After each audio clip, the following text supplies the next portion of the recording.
Yeah, now the time has come for the lion to tell his own story. Yeah, the one them called Celestial represent for the mighty lion voice. And this a shook up your planet tectonic. As me sip up my roots and tectonic. And you can't make me jump nor get panic. Have the engine a run like mechanic. Room. The fittest of the fittest shall survive. My people, open your eyes. Wake up. Blessed love, this is Queen Omega representing for all lions and lionesses. With the lion's voice, we come to tell our story. Ras Tafari live it. Hey, the lion's voice, Ras Tafari. Greetings, this is Warrior King, and the time has come for the lions and the lioness to tell their own story. This is the lion's voice. Give thanks and praise for the wonderful blessing that's been poured on me. Give thanks and praise. Jah use a yet an instrument to set the people free. Jah give all the powers to chant. Jah give all the powers to chant. Rastafari, the lion's voice. Amina, the time has come for the lioness to tell our own story. No surrender, no retreat, we are Jaja soldier. Rougher than the streets, tougher than a boulder. Bigging up Lamb's voice. Now put it, I Jollifer said that. This is Sangy Davis. It's time for the lion to Ika. For unity is strength. Let us come together, my brethren and sisters, and forward to the motherland. Enough love. This is the lion's voice. Haile. Jah Rastafari. I'm Nana Faraka. The time has come for the lioness to tell her story from her viewpoint and tell the world who Queen Omega is. This is the lion's voice.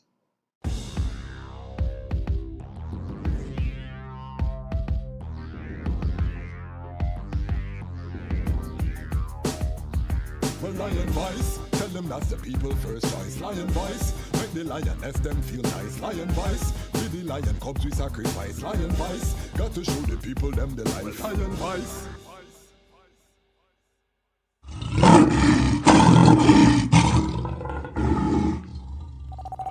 This is culture sound, a Rastaman sound, positive sound. Culture sound system with DJ Culture Fire TG. And now you're in tune to the culture sound, Rasta sound.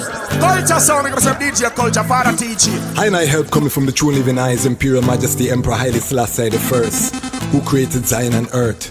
He shall not suffer and I foot to be moved. I hold, he that keepeth Ethiopia shall neither slumber nor sleep.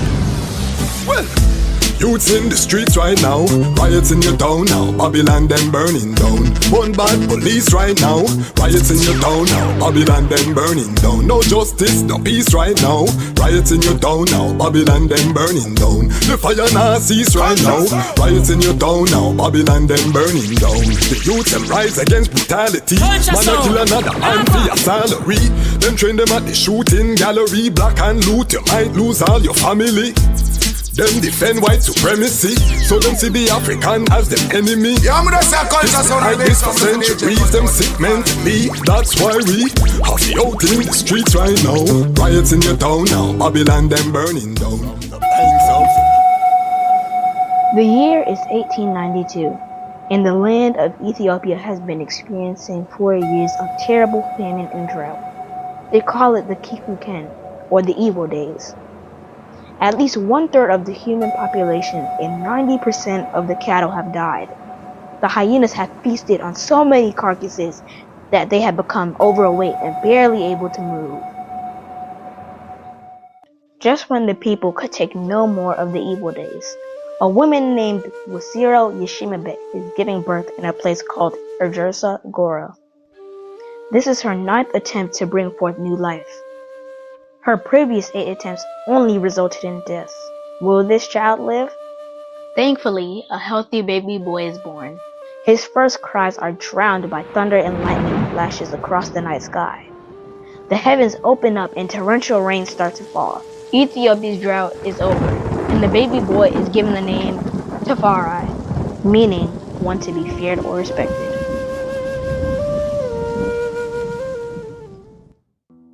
Lich Tafari's father, Ras McCunnan, is a very important man in 1892 Ethiopia.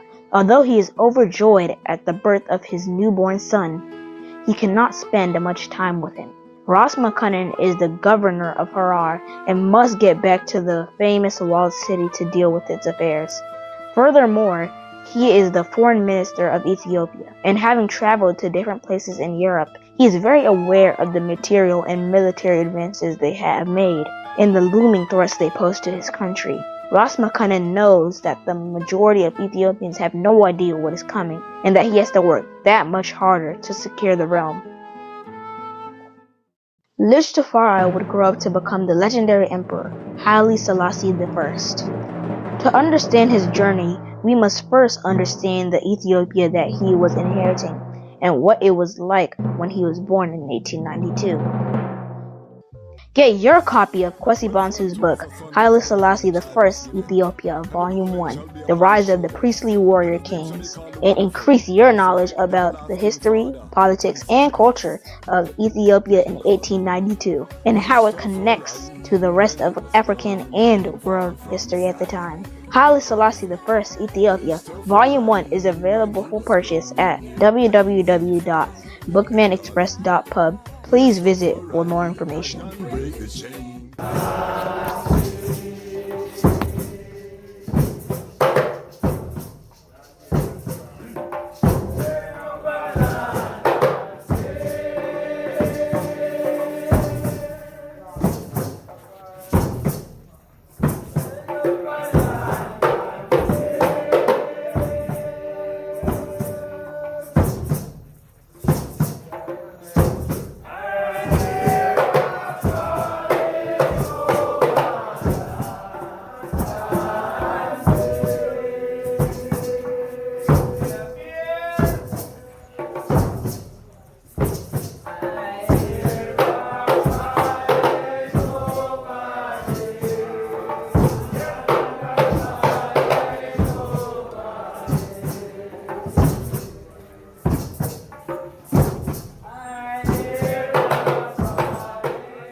Greetings in that divine name of His Imperial Majesty, Emperor Haile Selassie I.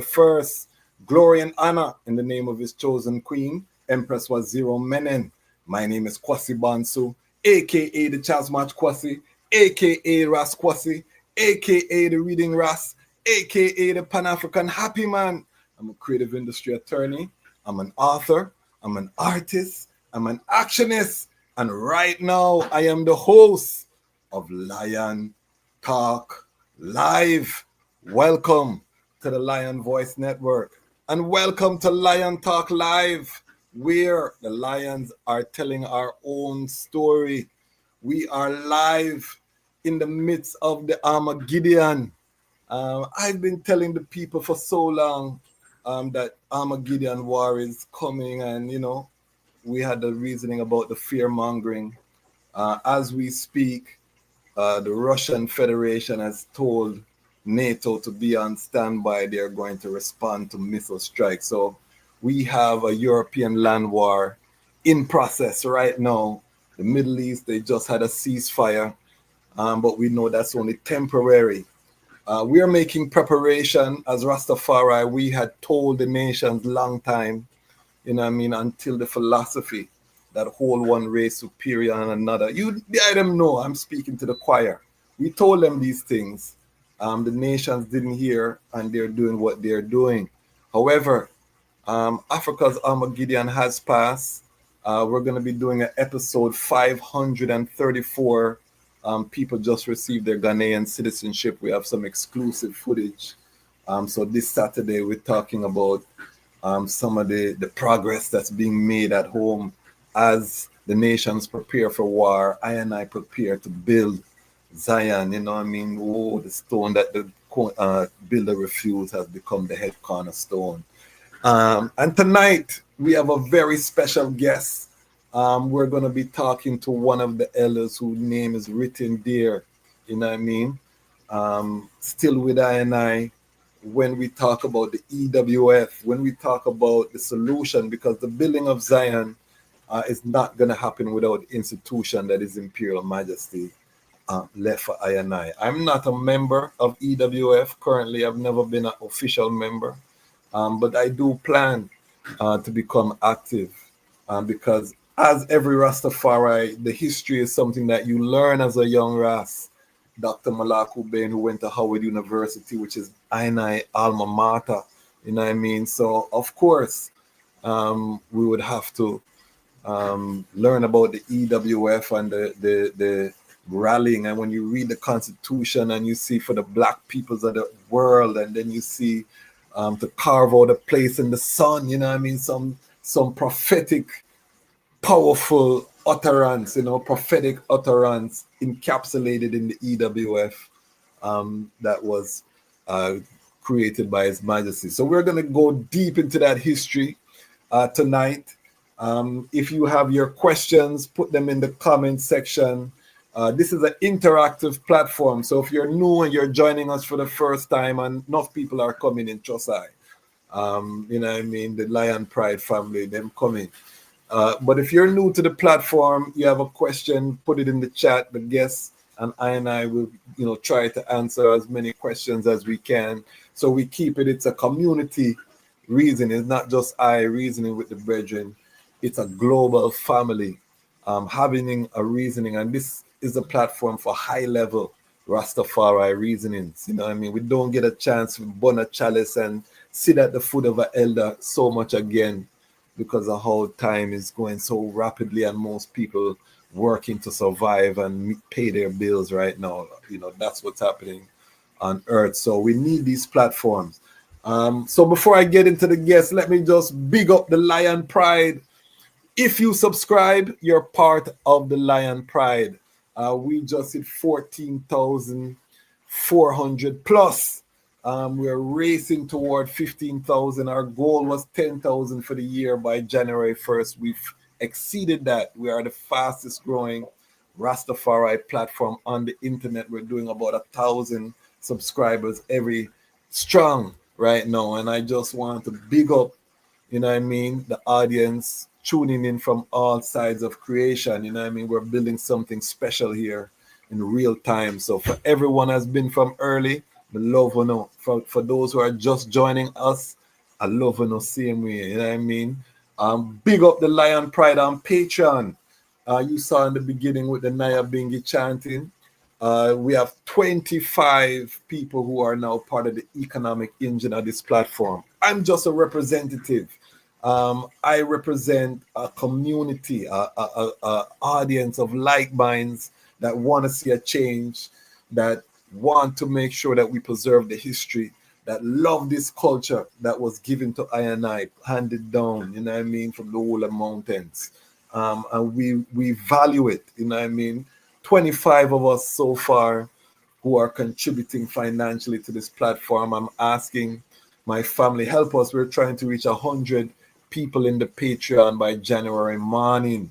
You know what I mean? We have not been able. We're just a quarter of the way, and I give thanks. Big up Precious Cornerstone, our latest member of the Lion Pride on Patreon. It really touches my heart because the brethren is in London. So the UK family, you know what I mean, tuning in. Big up all of the Lion Pride on Patreon. You know what I mean? I really appreciate it because I can't do this without the item. And as the item who are long-time watchers, this is just the beginning. We're not stopping here. We want to build a studio on the continent. We want premium Rastafari inspired content, animation, blockbuster film, the whole works from a Rastafari worldview. We value this culture and love it to that extent. So if you believe in the vision, or you want to see that vision manifested, join the Lion Pride on Patreon. Let us do it together. We're doing it in real time. And again, big up all the Lion Pride on Patreon. If you don't want to do a monthly, you can be part of the Lion Pride, the Ubuntu Lion Pride. You know, anything over $50 US brings you into the Lion Pride and Ubuntu. So for our small businesses, things you know, I mean, you get your name there and stamp. And remember, you know what I mean, you would pay maybe $5, $10 for a cup of coffee to help you to wake up. You know what I mean? $5, $10 to the platform to help wake up the whole global family is a strong investment. And we big up the watch and peep Lion Pride, those who are watching. You know what I mean? Because the item are strengthening I and I same way. Some people don't have $1. They become part of the Action Lion Pride. Why? Because they like, they comment, they share. So there's a role for everyone. Some people just come to peep and see, did the Ras pop down yet? Him give up yet? He make a mistake. Those are the peepers. We have to big them up same way because they are part of this ecosystem. They are part of what we are building here. Every part helps to drive. So big up everyone. The item know you see I sipping my water from Ramia King Design. Big up Rasledge, a Rastafari business. Advertise with I. Big up CMOS Life. You know, the best CMOS drink I've ever tasted. Ras Wally Kings, big up yourself. And big up all of the global family. All right, housekeeping is out of the way. Let us get ready to welcome our guests. This elder is one of those elders when, you know what I mean, the utterance, the brethren go deep. He was one of the first elders that supported the Association of Rastafari Creatives. We're going to hear a little about his musical side too. You know what I mean? This elder is from the community of Mountain View in Jamaica, but has established a global name for himself, working, you know, within the Ethiopian World Federation and other works. You know, honor to really get a chance to sit and to hear. So get your ital snacks, you know what I mean? If you have sacrament, whatever your practice is, listening to these reasonings. But help us to give a warm Lion Pride welcome to our elder Ras Pennycooke, Rastafari. Yes, I give thanks. Isis. So I just want to welcome the eye to the Lion Voice Network. And we're going to ask the eye as our elder to step into the Lion Talk time machine and to take us iretically to where the eye was born. You know what I mean? Where did the eye grow? What was the community like? Paint that picture for the audience and talk to us about your journey to finding Rastafari. Okay. I was born in Kingston, Jamaica. Yeah. And grew up on Mountain View Avenue. Come from a Christian family. Yeah. My grandmother, grandfather, everybody is Christian. You know what I mean? So my first 16 years of life, 16, I spent in Jamaica. Yes. And in my 17th year, we immigrated to the United States. Okay. And we have been here ever since then. Yeah. What year did you reach America? 1966, the same year that His Majesty came to Jamaica. He came to Jamaica in April.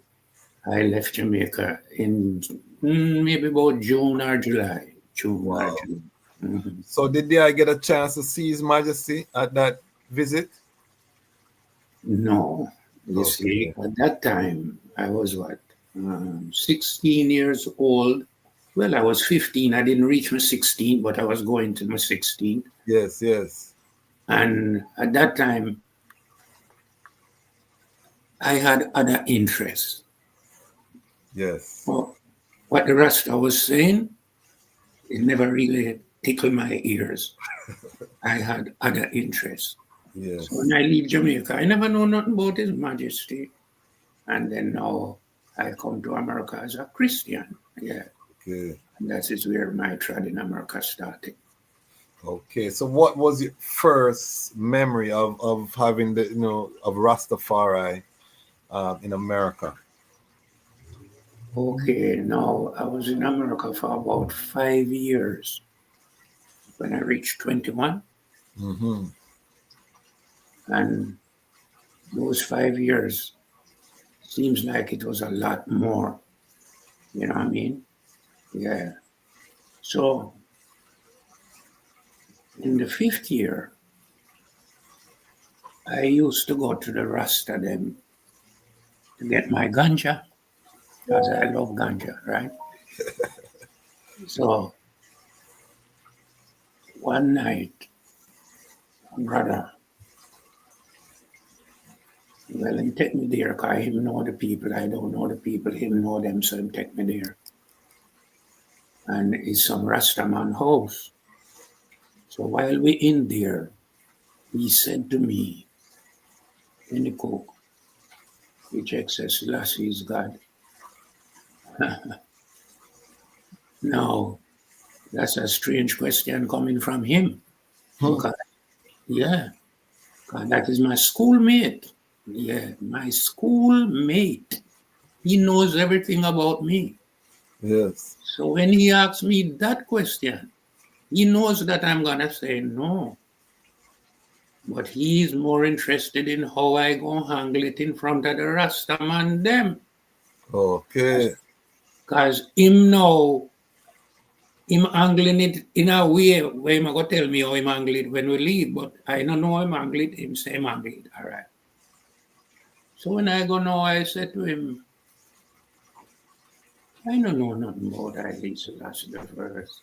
I don't know nothing about Rasta. You can't ask me nothing. I'm a Christian. And when we said that, a Rasta man said, a young Rasta man said, you will get shot, you know. Yes, man. You can't come in a Rasta house and tell him saying God is not God. You will get shot.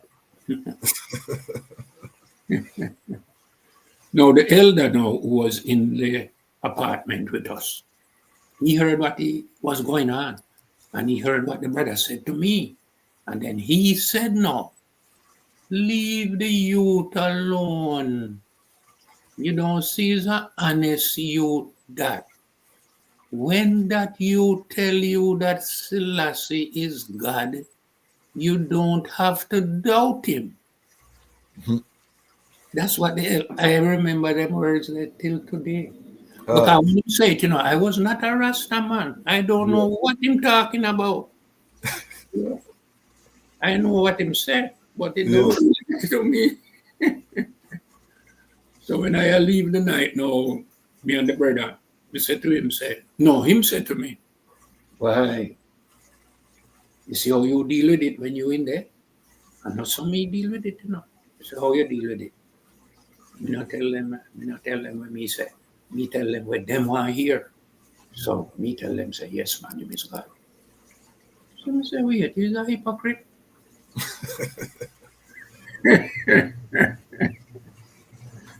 I never answer me, but you know, we go home, right? So when we go home now, me a cook.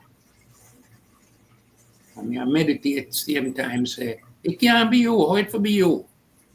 A little man like you? No, man, I know you. So me a meditate, you know. Me a cook. And Scotch bonnet is part of my seasoning. So my finger them well in the Scotch bonnet now and me a cook. So I meditate. How it can be you? And then now I want to go to the bathroom, go take a leak. So I go, and it can't be you, how it can be you? And then now I take out my private parts with my hand, never wash it. How it can be you? Blouse and skirt, all of a sudden I catch a fire. Catch a fire from my head to my toe. Yes. And while I'm in the fire, His Majesty come to me. Haile. Now, may I tell you what happened, you know? Yes, I. Right, me not really I tell you one for believe me, but me I tell you what This is the platform, my elder. We are bubbling the pot. This is the ancient art of reasoning that we brought from Africa to all parts of the earth. So people, get your ital snacks, relax. We are going on an auditory journey. The elder is giving us testimony. Continue, please. All right. So, at the time, is over there, say again. The fire. And His Majesty came to the Okay. We're not going to miss the part there. Okay. Yes. Yes. He said to me, will you doubt me anymore? I said to him, no, Jack. No, Jack. And then he said to me, okay, and he leave. Right? So that's what happened. He said to me, will you doubt me anymore? I said to him, no, Jack. Right? Boom. So that's right. So from that day, them is a Rasta man, but me don't know nothing about the bingy house or nothing, you know. Yes, I. Me's just a Christian youth on the street. But me honest. Yeah, me bad enough. Yeah, man. If a man thinks him can run over me, him crazy. Yes, Yeah. yes. So the reason why me answer the truth all the time, because I'm not afraid of no one. Where me I go afraid of them for and tell them lie. Yeah. Me I go tell them the truth. And the truth as how me see. And that's how me answer the Rasta man. You know? So me's a Rasta man from them time then, I mean really too. Me will go up on the radio and people ask me, say, I don't come to talk about that, you know. No, I come to talk about community affairs. Because Yes. when we talk about that, we're not going to change any opinion, so I waste of time that. Right? So I don't really encourage it because, you see, what is it for? You know what I mean? You can't believe when me I go tell you. Yeah, you cannot believe what I am going to tell you. I'm telling you. So I know that. So I know better. Because, you know, it's going to be like the thief in the night. You know, Jesus said, I'm going to come like a thief in the night. Right? Yes. What that mean? No one don't know same there. I like to ask that question because every Ras have a different story, how they connect with the emperor in a different way, you know, and this is what makes it so special because it's not this cookie cutter kind of vibration, you know. So as a 21-year-old now, you have seen His Majesty. What changed? When did you start growing locks? How did you start to evolve now once you start accept His Majesty? Right away. Right away. Yeah, and then I go to the Ethiopian Orthodox Church and I become a member, get baptized, I get my name, find out about the Ethiopian World Federation, join the federation, and then now when I come to meeting, I hear that the federation moved from the church to a person's private house, but I didn't know that. And so I caught the tail end of it going into dormancy. Okay. Yeah. So as a youth, I don't really know nothing about what is going on. I just know that the church and the state together, sent by the Majesty, I want to be a part of that. What year was that you first? The church? Yes, yes. Well, always from them time there, me interested in the Ethiopian Orthodox Church. You know why? Yes. I wanted to see how the bishop them handle the service. Right. Just that. I mean, me used to the bishop them in Jamaica, TSC. Yes, yeah. Yes. So me know how them handle it. Right. Very proper and very, you know what I mean? Yes. So when me go now and me see the Ethiopian bishop, and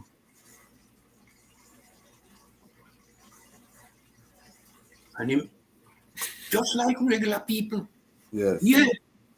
All of the pose them way him have and everything, just like regular people. Him not have nothing special. And that is what made an impression. Okay. So yeah, man, I'm a member of the church.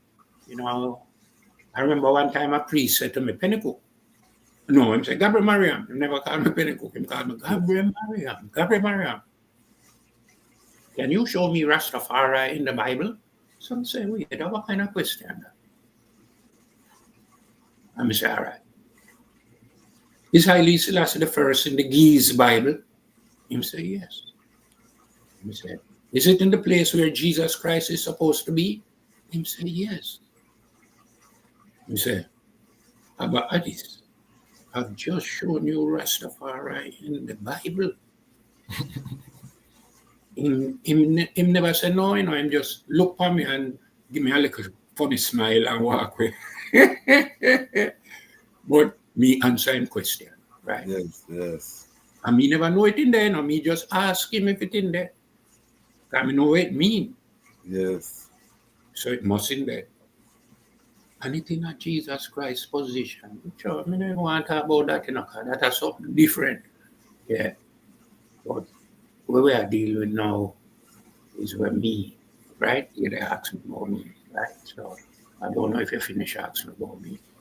No. So you said that you got the tail end of the EWF, and we're gonna go deep. The topic for tonight, if you're just joining us, we're going into the history of the EWF and why the EWF has to engage the Black American elite. You know what I mean? The boule class in America. We're gonna go into the topic. But we want to get the elders' history, because not every day, these are one of the historic elders, and you will see why. Give us a history of your interaction with the EWF after joining as a young man in the church. How did your knowledge of the EWF evolve? All right, in 1992, which is the centenary of His Majesty, Rasta all over the world was celebrating. Yes. So one of the great celebrations that happened now occurred in Brooklyn College. Yeah. Students at Brooklyn College invited a member of the Ethiopian World Federation who was living in Addis Ababa to come to Brooklyn College and give the people an update on what is happening with the Ethiopian World Federation. Right? That's where I went. And the brother had constitution for sale, $1 for a constitution. Wow. When I get that constitution, I was in heaven. Now, I know most people don't know what a constitution is, but I do. And I tell you, a constitution is the supreme law of the land. The American Constitution is the supreme law of the land. You don't have nothing over that. Nothing. That's what a constitution is. It's the supreme law of whatever it is you're dealing with. Right. So, His Majesty give us a constitution with a preamble that says, we, the Black people of the world, in order to effect unity, solidarity, liberty, freedom, and self-determination, to secure justice and maintain the integrity of Ethiopia, which is our divine heritage. Yes. Do hereby establish this constitution for the Ethiopian World Federation. So that's the preamble. So, wow, listen to that. Listen to that. Well, the part that really stand out to me is that there is a divine heritage in Ethiopia waiting for me. And that it's yes. So what is divine heritage? Yeah, we can help us out and define the word divine. Yeah, you can do that. Divine. I interpret it of, something that emanates from the Almighty. It's something that is associated with the divine. No one else. No one else but the divine himself. Yes. Yes. So, if it is our divine heritage, You know, see what the Bible say, right? Ethiopian can't change them skin, neither the leopard its spots, you know. No. So see there, yes, we're all Ethiopians. Yes. So So, go ahead. Sorry, go ahead. well, I was gonna say that His Majesty made we the beneficiary of that. Cause when he came on the scene, you know, it was Abyssinia, you know. When Menelik kicked the Italian them out, it was Abyssinia, you know. Mhm. His Majesty said to the people who were responsible for them thing there, no, I don't want that name. I want my ancient name, Ethiopia. And they agreed. No shot, no fire, no nothing. And just like when him take over the church, yeah, no shot, no fire, nothing. Yes. Word, word, sound, and power. The power of the majesties, what you call it, diplomacy. Oh Lord, man. He's the master of that. The word of power, you know what I mean? And we have to get forward to the word. That's why we have these reasonings, because I feel that we're losing the art of reasonings among each other, you know what I mean? So that was one of the power of the Rastafari movement, why we spread across the four corners without a shot being fired, as the elder said. You know what I mean? This is one of the faith that never seek the conquest, no evangelical movement within Rastafari, just the word. And we see what it's become. So it's very powerful. I want us to, because this is going to get deep, family. Get your questions ready. We're going to go very deep. This elder is very knowledgeable. I want you to take us into the founding of the EWF.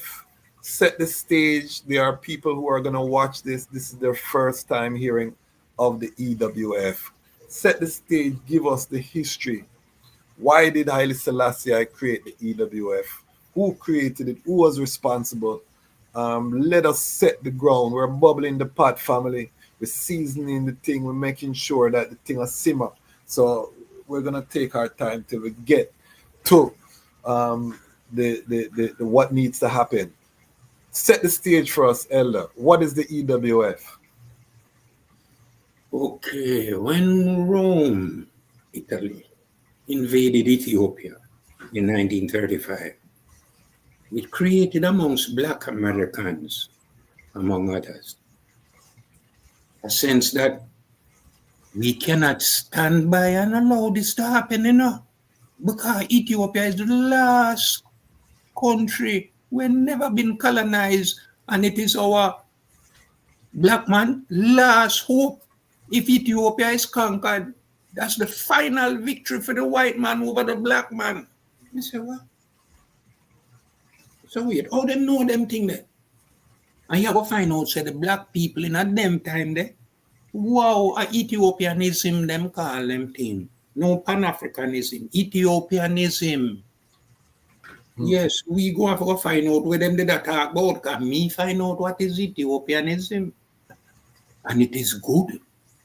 Yes. I can put it to you this way. Ethiopia says to us, black families, we're going to give you 25 acres of land, and we would like you to use 2.5 acres of that 25 for your home and garden.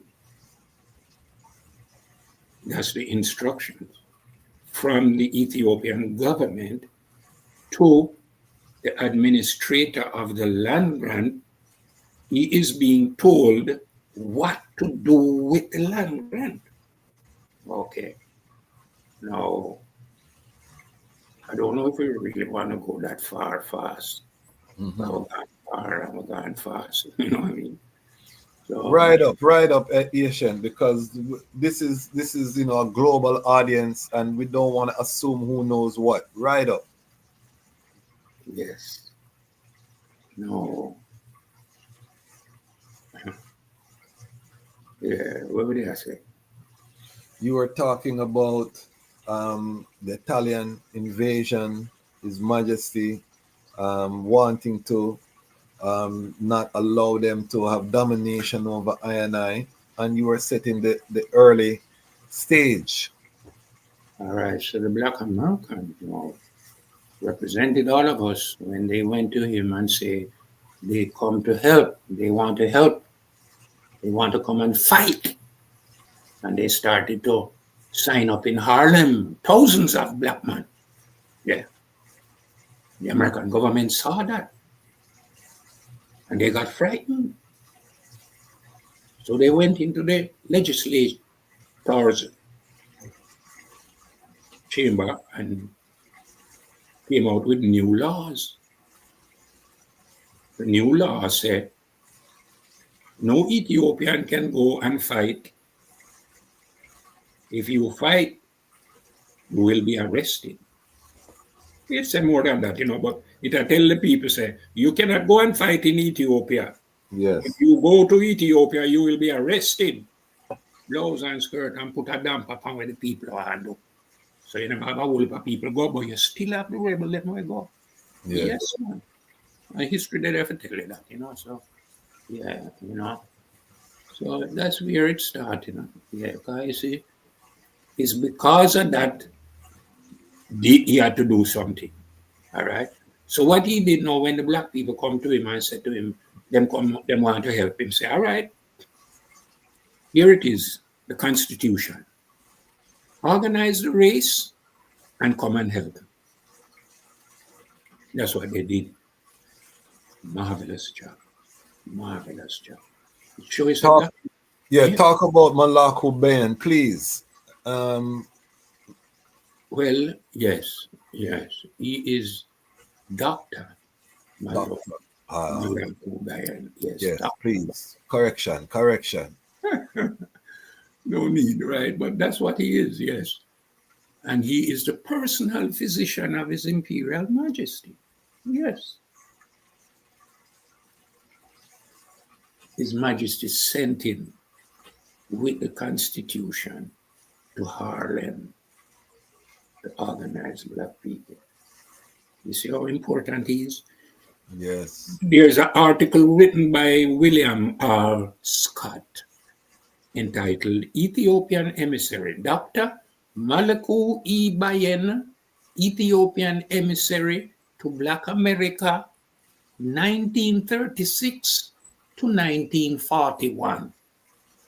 Right? It's like an essay. Yes. Yeah. But that's a beautiful article. You want to hear the joke? Yes. That's the article we got along with the Constitution. Nothing else about the Federation we know except what is in that article and what is in the Constitution. That's what we know. So what is in that article lead us to the Schomburg Library. Okay. And more documents, what I mean? So it was fun. We had a lot of fun in the Bingy House, I must say. Bingy House? In the Bingy House. Yeah, man.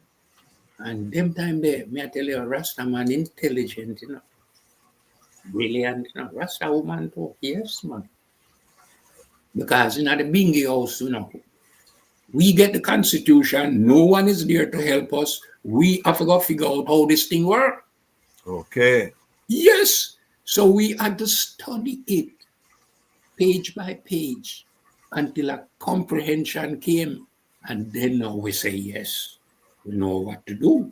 And then now Robert's Rules of Order is another book that we must comprehend.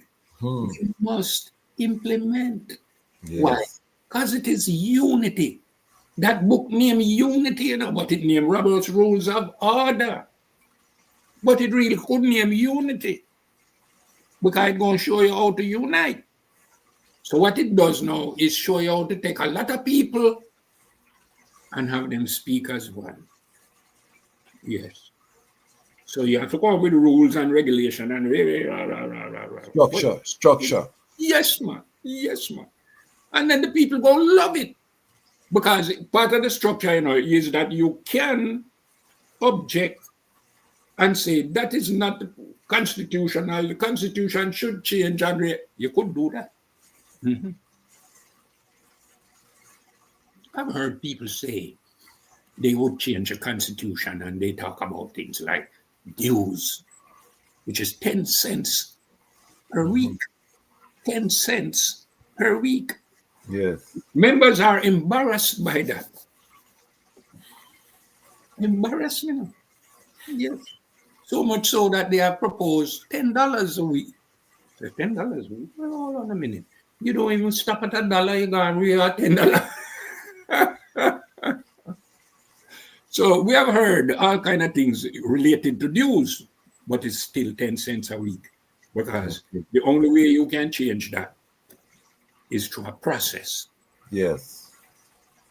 If you don't know the process, you can't change it. You hope to change it, but you can't change it. So, you know, I mean, it have these things about it, the Constitution, you know, and it's very good. Yeah, 'cause we are a very stubborn people, you know. Yeah. But once we get the real answers, we are a loving people. Yes, man, loving people, you know. You know. And we have to also take note that 1936, you know, that period between 1936 and 1941, this was at the same time that you had the UNIA that was going through a lot of struggle because of the persecution. And when his Marcus Garvey started to criticize His Majesty about what he was not doing, he was incorrect because the EWF had been established to accomplish the aims and objectives. So, because one of the critiques that Marcus Garvey gave was that why is His Majesty not tapping into, you know, the black diaspora in terms of support for Ethiopia, and that he's a coward because he just deals with the white people and all of these things. But what we're going to be, and we're going to be doing some more content on this channel. Marcus Garvey was surrounded by people who were sabotaging him. So a lot of the information he was not aware, you know what I mean? And His Majesty never spoke out against him, you know what I mean? And even when His Majesty visited Jamaica in 1966, one of the first places he went was to Marcus' grave to lay a wreath to show there was no hard feelings, you know what I mean? To show the love that His Majesty have, you know what I mean? Regardless that you take shots at me in public and say all of these things, I'm still showing that respect and love, you know what I mean, when we come at your place, because that is how Haile Selassie. He deserved it. He deserved it. Yes, yes, he did great work. Yes. But the EWF though, you know what I mean? And the other thing we wanted to also mention was built because there was a lot of scamming that was going on. You know, people collecting money for Ethiopia, and that money was not going to the soldiers. You know what I mean? There was a lot of scamming going on in Harlem at that time. That was coming after the Great Depression. Some man I look at food too. And Malaku Bayan, who coming out of Howard University, I have to big up Howard University because he was an alumni from the medical school. You know, he was hearing about all of these stories and scamming, and said, no, I have to go to my uncle and make sure, you know what I mean, or my cousin, and make sure that I get that permission, you know what I mean, and able to have a credible entity that could mobilize the love. Remember that there were also uprisings in Kingston, Jamaica, also different cities in America. What the elder was saying in terms of ones who wanted to go and fight in Ethiopia. So the EWF have a very crucial role in the history book for anyone who is saying Rastafari. Can you talk to us about, because the I is a former president, what was the journey of the I to becoming the president of EWF? Well, you see, when we got the EWF, it was dormant. Okay. Dormant. And there was no one there to teach us what to do. So after we spent quite a bit of time and we studied enough to understand what it is we had, yes, no.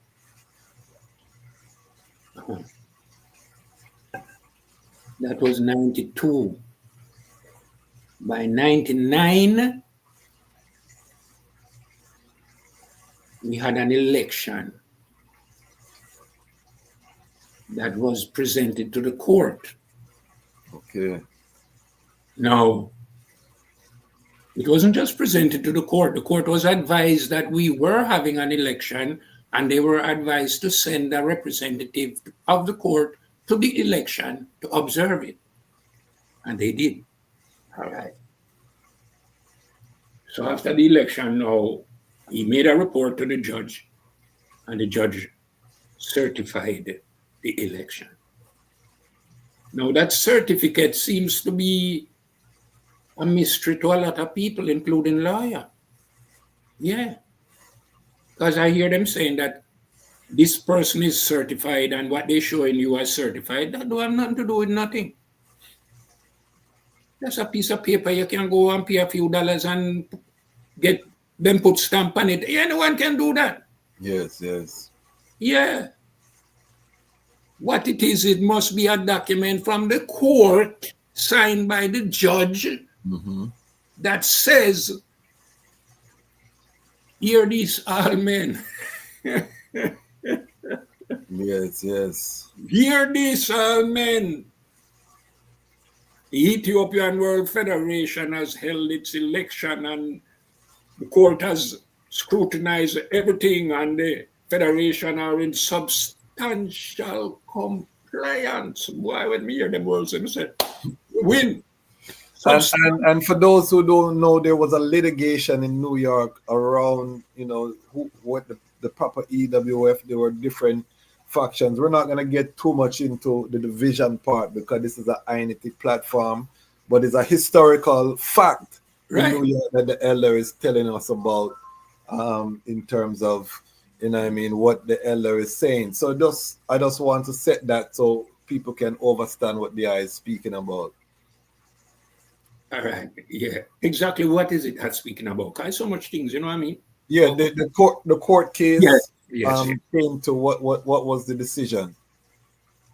The judge ruled in our favor, Federation's favor. Yes. Saying that we had substantially complied with the law, so that he is ordering everyone who is masquerading as headquarters to turn over everything that them have as the headquarters to this headquarters. And that is what the certificate must say. Something like that. It must talk about what is going on, and the judge is going to make a ruling. It's called a certificate. Yeah. And it says on the cover, it says certificate. Yeah. So that is what is needed right now in the Federation. But for some reason, that is not understood. They keep talking about they are certified and rah. But you see, it's the same foolishness where you want to talk about, Yeah, same foolishness.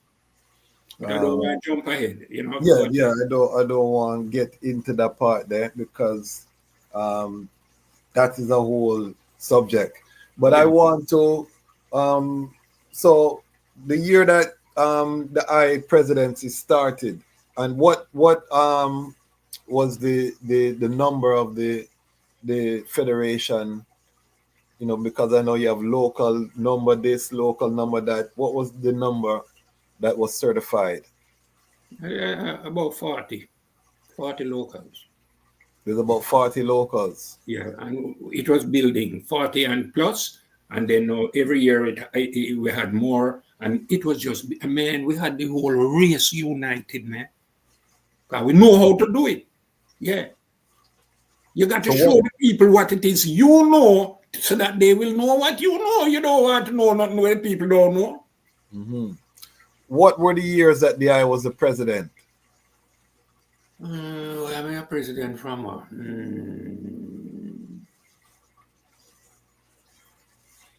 started in 92, got elected in 93. So I spent a year as local one president. Okay. And then the next year I tell them I don't want to be president, I want to be a regular member. So I was not up for re-election, and they elected someone else. And then the next year they elected someone else. And then the next year they elected me.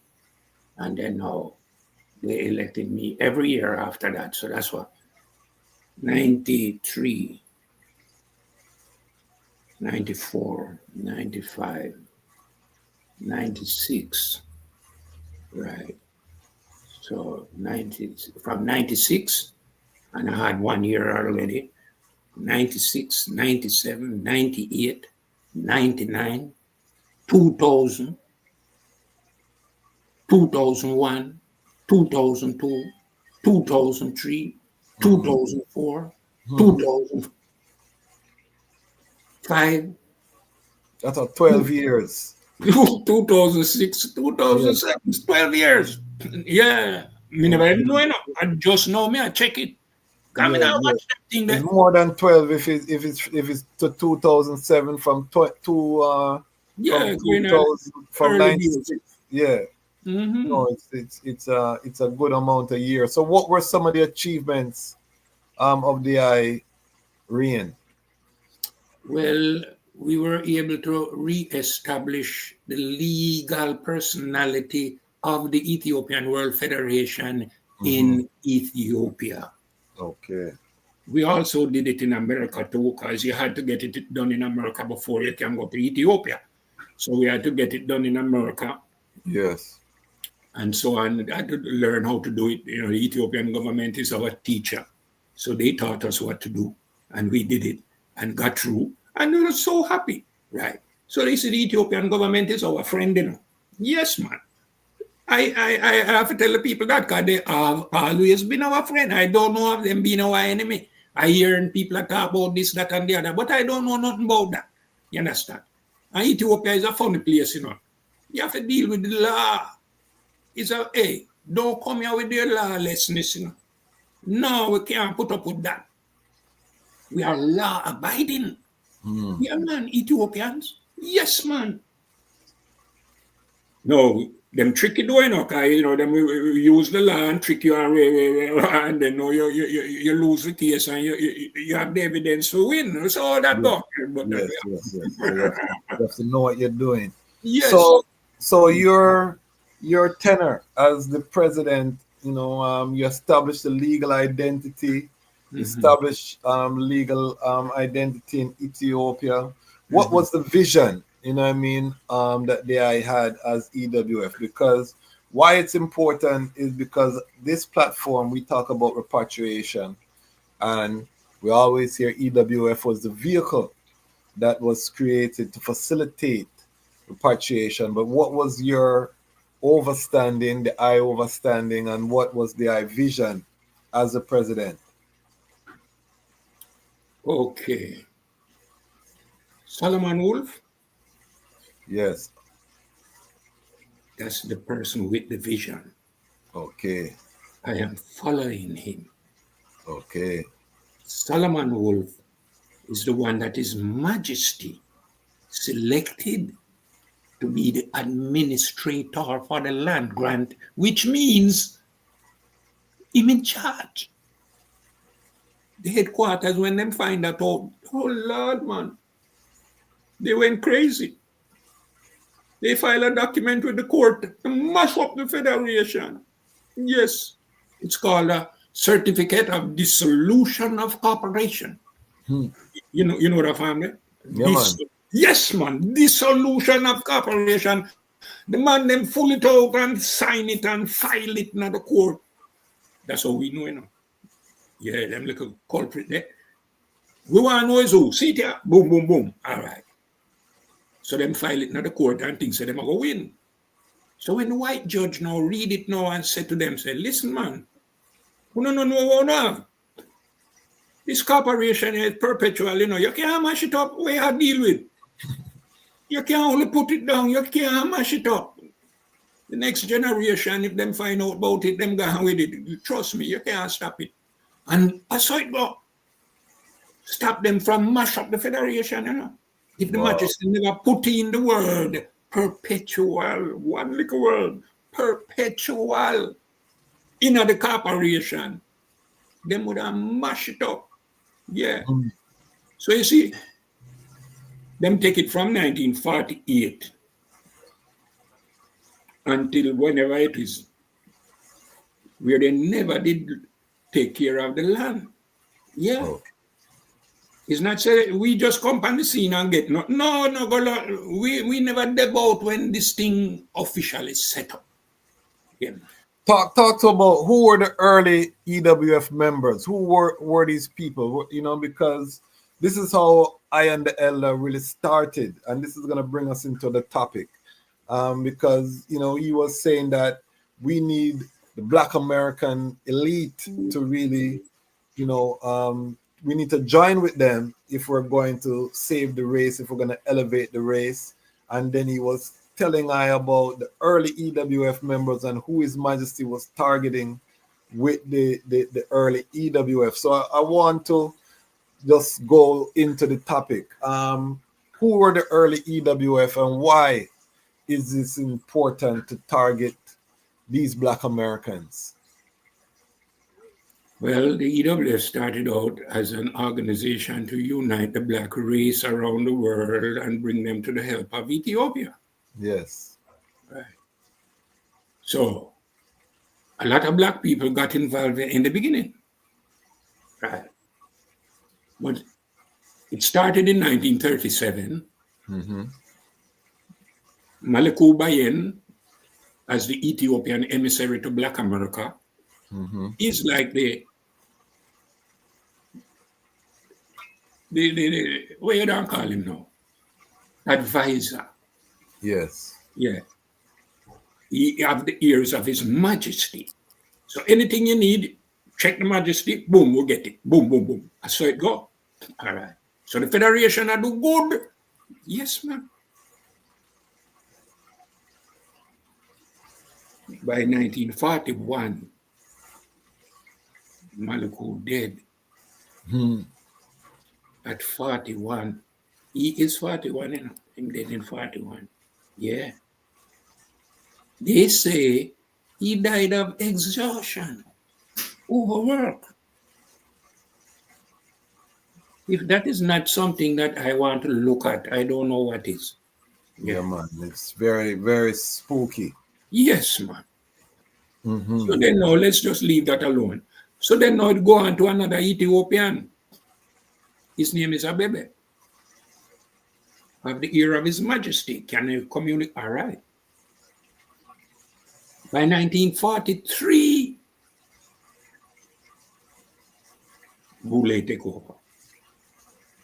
All right. So let's define Boule. When you say Boule, who are you talking about? The best of us.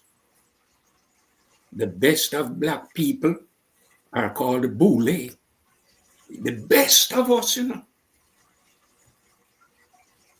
And when you're talking about the best, you're not talking about the moral. You're talking about the education, the achievement, the positioning in the society. Is that correct? Because I want, you know. But that's what we still respond to that. We still do it. If we have an organization, we're looking for people with titles like doctors and so on and things to lead it. We're still under the spell. So, yeah, you know. So when I say Black elite, the Elder may say Boule. So just know that when he's talking about that, and when I spoke to him, I said, you know, you're reasoning about the Divine Nine, you know, the sororities, the fraternities. That's how they show up in America. You know what I mean? The upper middle class to wealthy Black Americans. The Elder said we have to reconnect. W.E.B. Du Bois would be an example of this classification, and big up Ras Wayne Rose, who did a book about Du Bois' relationship with His Majesty. We're gonna have him on to explore this connection. But continue. Why the Boule is important? Well, W.E.B. Du Bois is a perfect example. He is a Boule who later on in life recanted and became a Marcus Garvey supporter. Yes. Moved to Ghana. Yes. Yes. So that is what we want to show the elite. See your elite do it here. Him not really leave America for saying, him never said nothing like that. Him no say him no love America, because trust me, Me no come from America, and yet me can say me love America. So we more a man. We come from here. Sure, must love it, man. Anyway. Yes, you know what I mean? How would I say? No, We were talking about the black elite, the boys, same love Right. America. He's working, Right. but he ended up as a Garveyite. Exactly. So that's it. You know, what we say, history is gone, you know. We can't do nothing about history. History is history, right? Yes. But we are now in the technological information age. Yes. Yeah. So we think we know about the bully. Because of the information age, all of them information out there now. We never know about them when they run down Marcus Garvey and run down the Federation long time ago. We are the bully, hey, the bully, you know, in charge, you know. Yes, they want to look out for anything when not belong to America, you know. Yes, man. And they have done it. They have turned out a brilliant society of black Americans. Yes. Yes. No, there is more that they can do. I will really love to talk to the bully about that. More that black Americans can do. Yes. And not to mention the fact that we have secured for them, each one of them, family, 25 acres of land in Africa. Yeah, for all of them. Yeah, bully everybody. Yes, 25 acres of land in Africa. And hey, one part of the land, 2.5 acres, is for your house and garden. And the other 22.5 acres, you can decide what you want to do with it later on. And the instruction that, you know. So you can decide what you want to do with your 22. What was that instruction from? When you're talking about instruction, what instruction are you talking about? Let's cook the pot, bubble it, and simmer it proper. From the Ethiopian government. We have documents that say that. Yeah. What year did this document come out, and which government? Because we have 1970. Okay, this was when His Majesty was on the throne. Yes, man. Yes, man. All of them think that. Yeah. Wow. You know what I mean? So what you're saying is that this history has to be rekindled so people can see the outreach His Majesty was doing to Black America. And there's a lot of documents that, you know, I've researched, and I'm gonna share some of them in the coming months, because and we're gonna bring on some brethren who have done some research. But there's a lot of outreach to Black America by His Majesty that, you know, I don't think we talk about enough. Ras Casa Royal, say Ras Tafari, big up yourself, Ras Casa Royal. Blessed greetings, brother the Chaz Match Kwasi, big up yourself, Ras Casa Royal, Lion Pride in the place. Johnny Johnson, big up yourself, El Paso, Texas. I can't pronounce that. Juarez, Mexico, tuning into the vibes. Big up all of the Mexico Lion Pride. Vandrick Pope, let's go. Tonight's topic sound deep, you know. We go deep, we go high, you know what I mean? Unquenchable. Johnny Johnson, Uno must respect. Ras Gladstone Robinson, History in Shashamani, Land Grant, E.W.F, Learn This, African American Rastologist. Big up Gladstone Robinson. Good to see Ras Pennycooke still active in E.W.F. I remember him in Brooklyn State Supreme Court fighting for E.W.F factions, different houses within E.W.F. Good to see the peoples who are still there are now ancestors. Okay. Yeah, I know this brethren Ras Johnny Johnson. You know, I might have known him, you know, but I don't really remember, you know. It's a long time. Arch Mandrake, Mandefro, aka Abuna Yishak, father. Estefanos, Asafa, Biani, all at Maxfield Ave 12 Ahuido Church in Kingston. I know I was there. Great reason in Brownstone Church, Bronx Church. All right, big up yourself, Johnny Johnson. We love the comments. EWF predates 12th tribe of Israel, is an offshoot of EWF, but all Rastafari houses must unite, not just selling charters for self-enrichment, Pan-Africanism, or perish. Some serious sound Jamaicanism. Black Eagle, Brown Condor, Aviators for the King of Kings, Selassie is the chapel. Yes, I. Shoaib Twebe, Ethiopia tuning in. Bless up my Ethiopia family. Tuning in local 49 media to respect. Yes, I big up local 49 preamble. We the black peoples of the world, in order to effect unity, solidarity, liberty, freedom, and self-determination to secure justice and maintain the integrity of Ethiopia, which is our divine heritage, do hereby establish and ordain this constitution for the Ethiopian World Federation Incorporated. Powerful. Give thanks. R.I.P. Ras ESP McPherson. Rastologist. Big up Ras E.W.F. ESP, sorry. The phrase, we the black peoples, means it's for all the diaspora. Yes, I. R.I.P. Delroy Morgan, sabbatical service, Coptic Orthodox Oriental Churches. We were at the litigation every day. We the black peoples, yes, I. Bless up all of the commenters. We value the comments. This is not just I and I. If you have questions, put them in the comments. We're having a community reasoning. Johnny Johnson says, I joined EWF in 1972, Brooklyn, New York. Ras NYC, Ras Gladstone Robinson was president. Uhuru East in HS, him and his wife, Berkeley taught Amharic language. Okay. Mighty history. Ethiopia sent 4 emissaries in 1919 to Chicago and New York for repatriation. This is the history that we want to talk about when we're talking about reaching out and engaging Black Americans. This is the history that needs to be highlighted.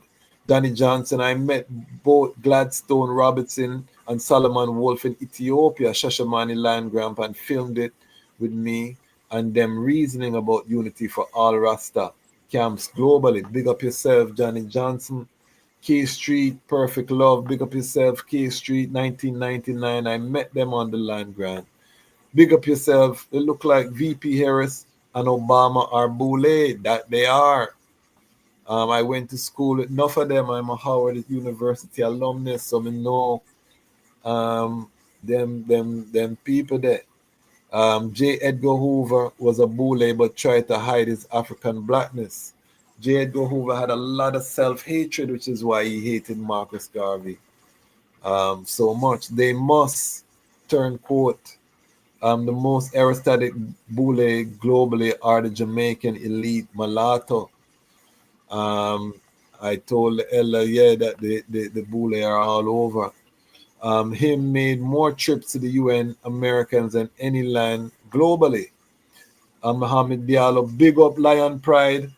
Patreon, Ras Moore from West Africa, Guinea, tuning in. Big up Patreon family, our African family tuning in. I know it's way up in the morning hours. Big up on yourself. Dade Boule. Okay, Ras Makapi. Greeting the Chasmach Kwasi. In the interest of unity, Iman will temper Iman reasoning. As there are 3 sides to every story, the EWF Inc. was revitalized in 1981 by Ras Tafari here in the UK. All right, big up Ras Makapi. The eye is going to get the eye time to block the eye sound. This is the platform where the lions get to tell their own story. You know what I mean? Tonight we're here with Ras Pennycooke. We are hearing his story because it's valuable. We have to have platforms where everyone can block them sound. One Perfect Love, thanks for the knowledge. Big up yourself, Mahmoud. Diallo, you know what I mean? The support, we love it. Savannah, Georgia, tuning in. Big up Savannah, Georgia, Positive TV.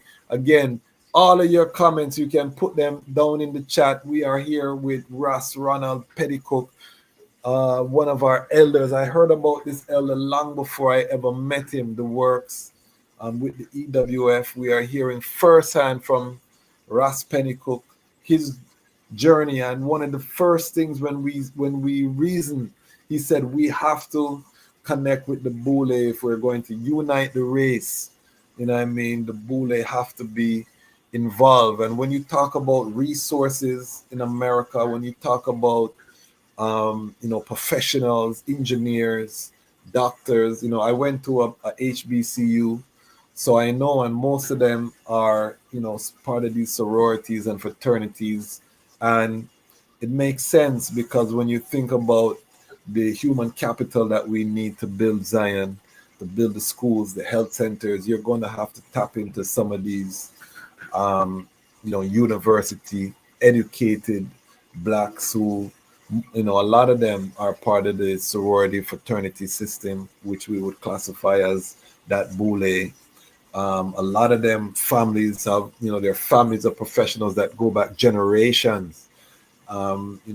PG County near Washington, D.C., where I live, is one of the capitals, for the Boule in terms of, you have miles and miles of upper middle class homes, successful black families that have been there from generation to generation, that are there, and these black people, a lot of them are African conscious, as the elder says. So tell us the I plan, elder, in terms of what does that unity with the Boule or the Black American elite, what could that look like?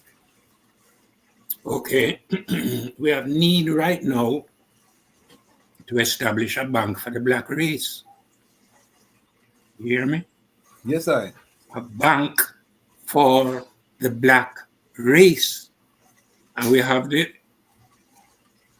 way to get everyone involved. 10 cents per week. Yeah. It's a bank that is connected to the federation because of all the way you're going to need our banking committee. But it's going to require that these professionals come and take a look at it. The Constitution, what does it say?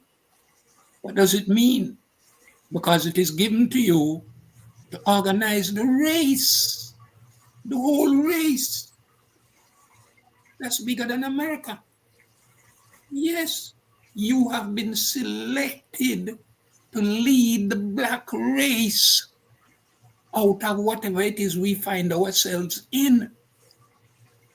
You can imagine the black race is united around the world. And our top executives are American. Hey, listen, man. If they are the right Americans, oh, Lord, man, we will be moving at turbo speed. Turbo speed, man. But if they are the wrong Americans, we're going to be right back where we are today. Yeah.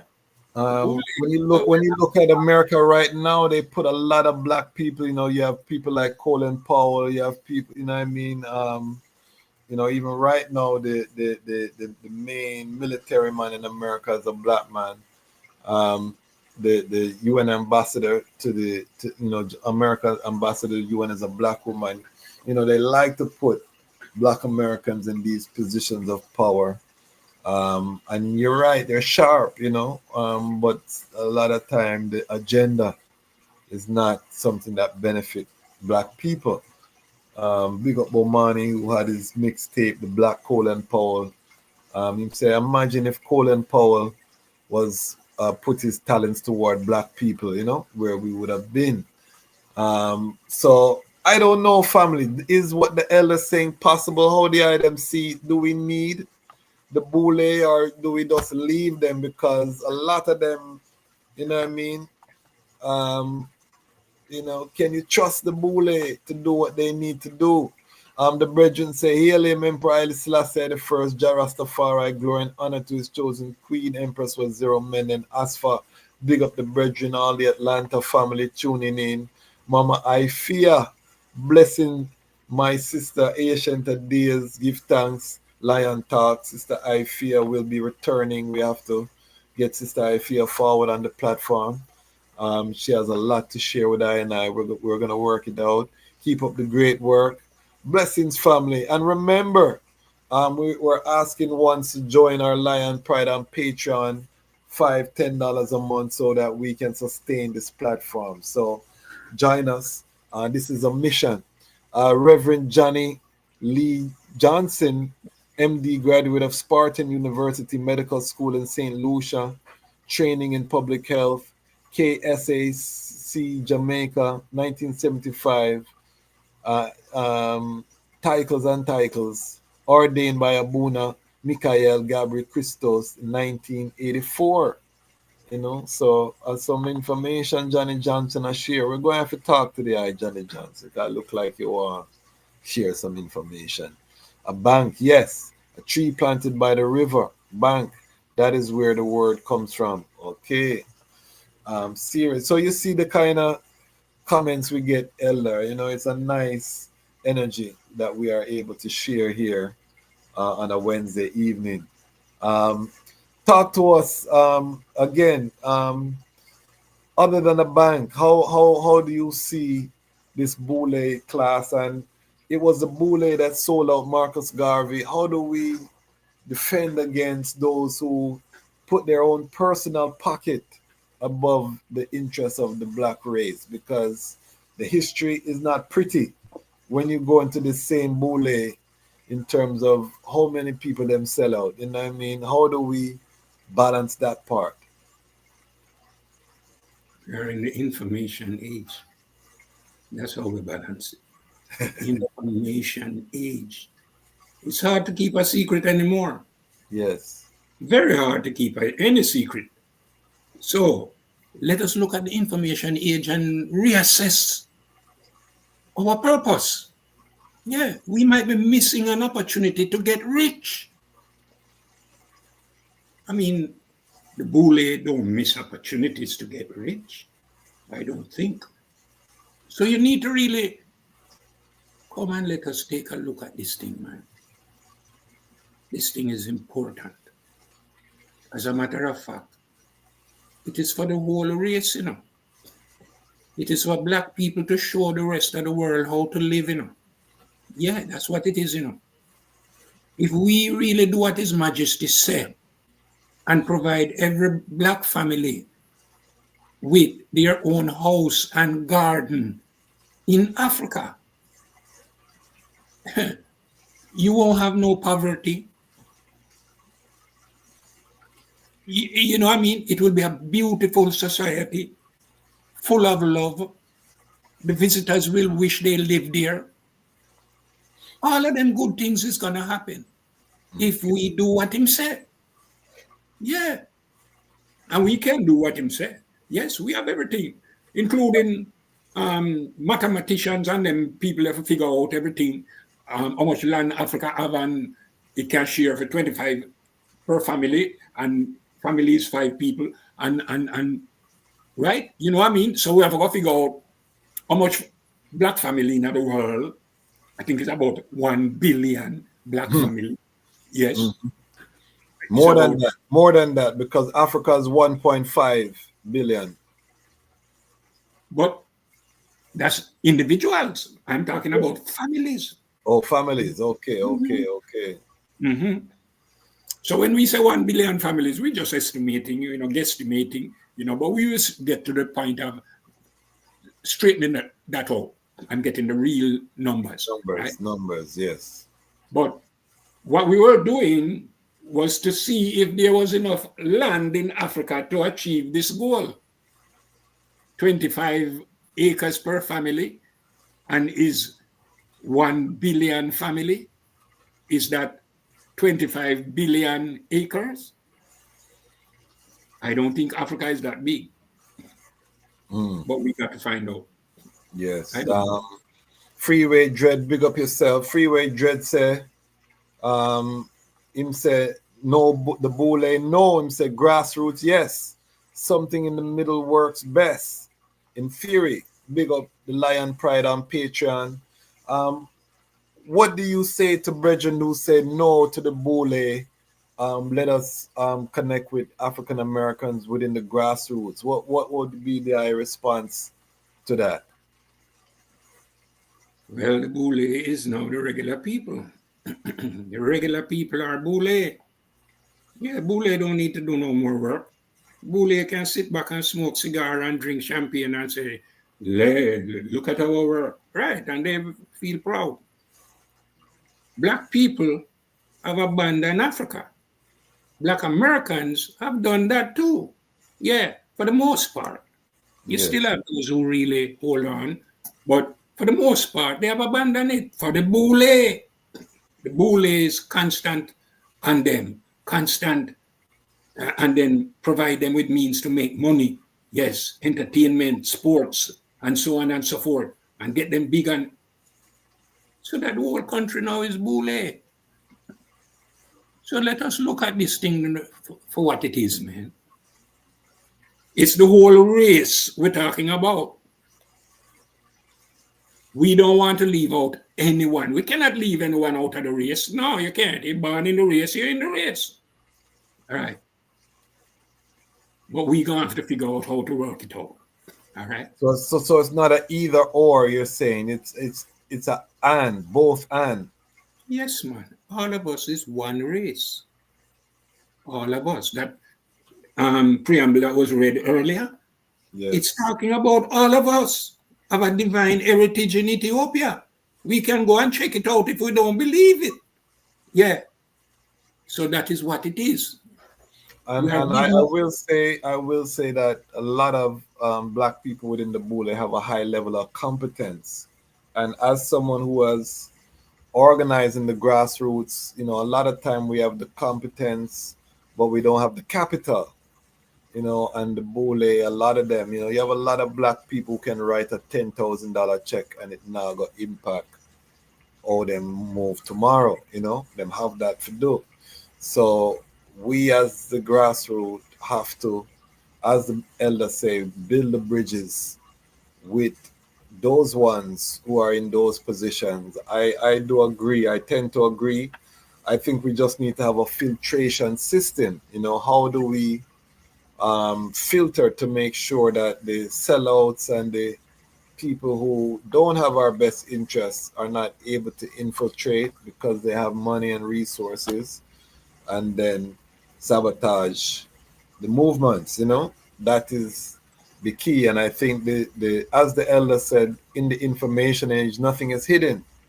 We know them by their works, and anyone who was around us supposed to be doing works, and producing fruit. I try to live that way. If I'm around someone and I don't see them producing any fruit, there's no achievements, I man not go spend no whole heap of time with that person, And I think that's how we have to move, because we don't have time to waste right now. These are crucial times. What caused I and I to be in this condition then? Mama I feel is asking, what causes black people to be in the condition that we're in, Elder? Black people. Yes. Black people cause us to be in the condition we black people are in. Okay. We are our own worst enemies. Black people. We have been free a long time, From 1948, I know, so we're free. Because His Majesty give it land. And say, come on home. You are welcome home. You are loved at home. And do everything to get us to come home. But we still didn't go. You understand? So we're going to take a look at that, and see what it can lead to. Because it's that we need to deal with. We can't deal with nothing else, because no one in the world do anything for we like how His Majesty did it. He gave us a land. He gave us a constitution. He don't need to give us nothing more. Nothing more. We have everything. We know how to behave by the constitution. It teach you how to behave. And the land give you your own house. Well, yes. So trust me, no one don't do nothing compared to His Majesty. But we know Him so humble that Him not going to big it up as we go and forget big it up. But it will sound like so we are big up ourselves. Call Rasta, you know what I mean? But I'm not talking about none of them things there. I only look on what is done. You understand? For the black peoples of the world. Yeah, man. Mr. Casey alum who is a scientist. Yes, man. As much as you see me, I walk up and down the street and I go on, me's a scientist, you know. Yeah, man. Me not going to school to learn science. No, I learn it in the street. Yes. And then now I go and learn real estate. You can go learn that anytime. But I think now them change it where you have to get high school diploma. I'm not sure. Yeah. K Street's a freeway dread middle ground is the most sound, you know. K Street Freeway Dread is part of the Lion Pride and Patreon. Him always have some crucial sound. Big up yourself, Freeway Dread. Yeah, Kamal Atu, this brethren is going to be coming to talk to us about who is Rastafari. We're working on that episode. It's going to be serious. The brethren have some documents. We're going to be looking at His Majesty from 1916 to 1928. The period as Rastafari, you know what I mean? Because we got to take this back to foundation. But Ras Kamal says, peace be upon the eye. Give thanks for speaking on Ethiopia World Federation. Yes, you know what I mean? We have to have a strong foundation. You know what I mean? We have to have a strong foundation right now. You know what I mean? Yes, Sister Sandra said approximately 1.5 billion acres of African land. You know, so that's whole heap of land right there. So, you know what I mean? Okay, correction, 1.2 billion. So you see, we get the information, as the I say, information age. We don't have to guess. Right. Not right now, you know what I mean? Everything is there for I and I. So we don't mathematically work it out, how we share it amongst each other. That's what we're doing, sharing up Africa. Yes. Ras Tafari said, the EWF was established by the black elite / Boule. It was ones like Reverend William Lloyd Imes, Philip M. Savory, Cyril M. Philip, who came to Haile Selassie in Bath, UK. And this is the history as Rastafari that we don't really touch too much, you know, is that the ones who were rallying around His Majesty was this Boule class, because they were the literate, they were the ones that could read, they knew the history, you know what I mean? They were, a lot of them were college trained. That's where they get the elite from, college trained. Yes, college trained, and a lot of them were Christians. So, you know, they were enamored by the Solomonic lineage, and to know that this was a black history, the Solomonic throne, the throne of David and things. So a lot of them went to serve, you know, or was willing to serve him in any way they could. But over time, because Babylon, they erased this connection to Black America and His Majesty. We in the island of Jamaica, kind of, because we are so upfront, you know what I mean? We kind of take over the association, you know what I mean? But we can't ever diminish that love that His Majesty showed to the black people in America, because it was, as the ones them said, this was key. And in the UK as well, as Ras Tafari said, you know what I mean? This was key to His Majesty's strategy in terms of the liberation of Ethiopia. We have Elder Ras Pennycooke here. We are going in the history of the EWF and why the EWF needs to connect with the Boule. Do you agree? Do you disagree? Put it in the comments. We're having the reasoning. We have a historical figure here tonight, family. I'm so elated. You know, just share some of your other thoughts in terms of future of EWF, and you know, we're in the midst of a global war. I've been telling my audience now for months that the war was coming before one shot fire in terms of missile between the United States and Russia, the world powers, because and I had a brethren say, boy, it's not a world war. When we say world war, we're talking about when the great powers kick off against them one another, because they have the power to influence the global financial system, the this and the that it got the whole earth I got feel it. And right now we have a situation where America is firing rockets at Russia, and Russia has said they're going to fire back to America. His Majesty said that, two choices. We may face extinction if they do not adhere to the principle of the United Nations. The man them dash with that. And now we are in unprecedented territory. How does the EWF factor into these crucial times? How does I see the EWF providing a solution for the Black peoples of the world during this crucial time, unprecedented time? Develop the model that we have in Sheshimane for the continent. We have a model that we want to develop in Sheshimane for the whole continent, right? So that's what we have, right? Now, the Boule might be interested in that, right? Because you see, what has happened is that the Boule has now stretched out to be the man in the street. What is the Boule? Knowledge. Knowledge. It now reached the man in the street. So the Boule don't have any knowledge now that we don't have. We can do the work without the Boule. We're not asking the Boule to come because we cannot do the work without them. No, nothing like that. We're gonna ask them to come because them is our brother and our sister. Yes. And that is what we're gonna really highlight. Yeah. He is my brother, he is my sister. I don't care what you do, but I know what it is we have in Africa for you. Right? So we just keep telling them, we have something in Africa for you. When you're ready, you come and you see it. Right? And then eventually we can have a house and a garden where we show them, show them a picture, house and garden. Say, see there? Them say, what? No. And then now, you have them on a different level. You know what I mean? Because it's all really just vanity, It's all vanity. I'm happy to report that what you're talking about is happening in Ghana. It may not be through the auspices of the EWF, but the Black Boule have found Ghana. They are buying land. The price of land right now in Accra is American prices because the Black elite have found Ghana and they are building houses.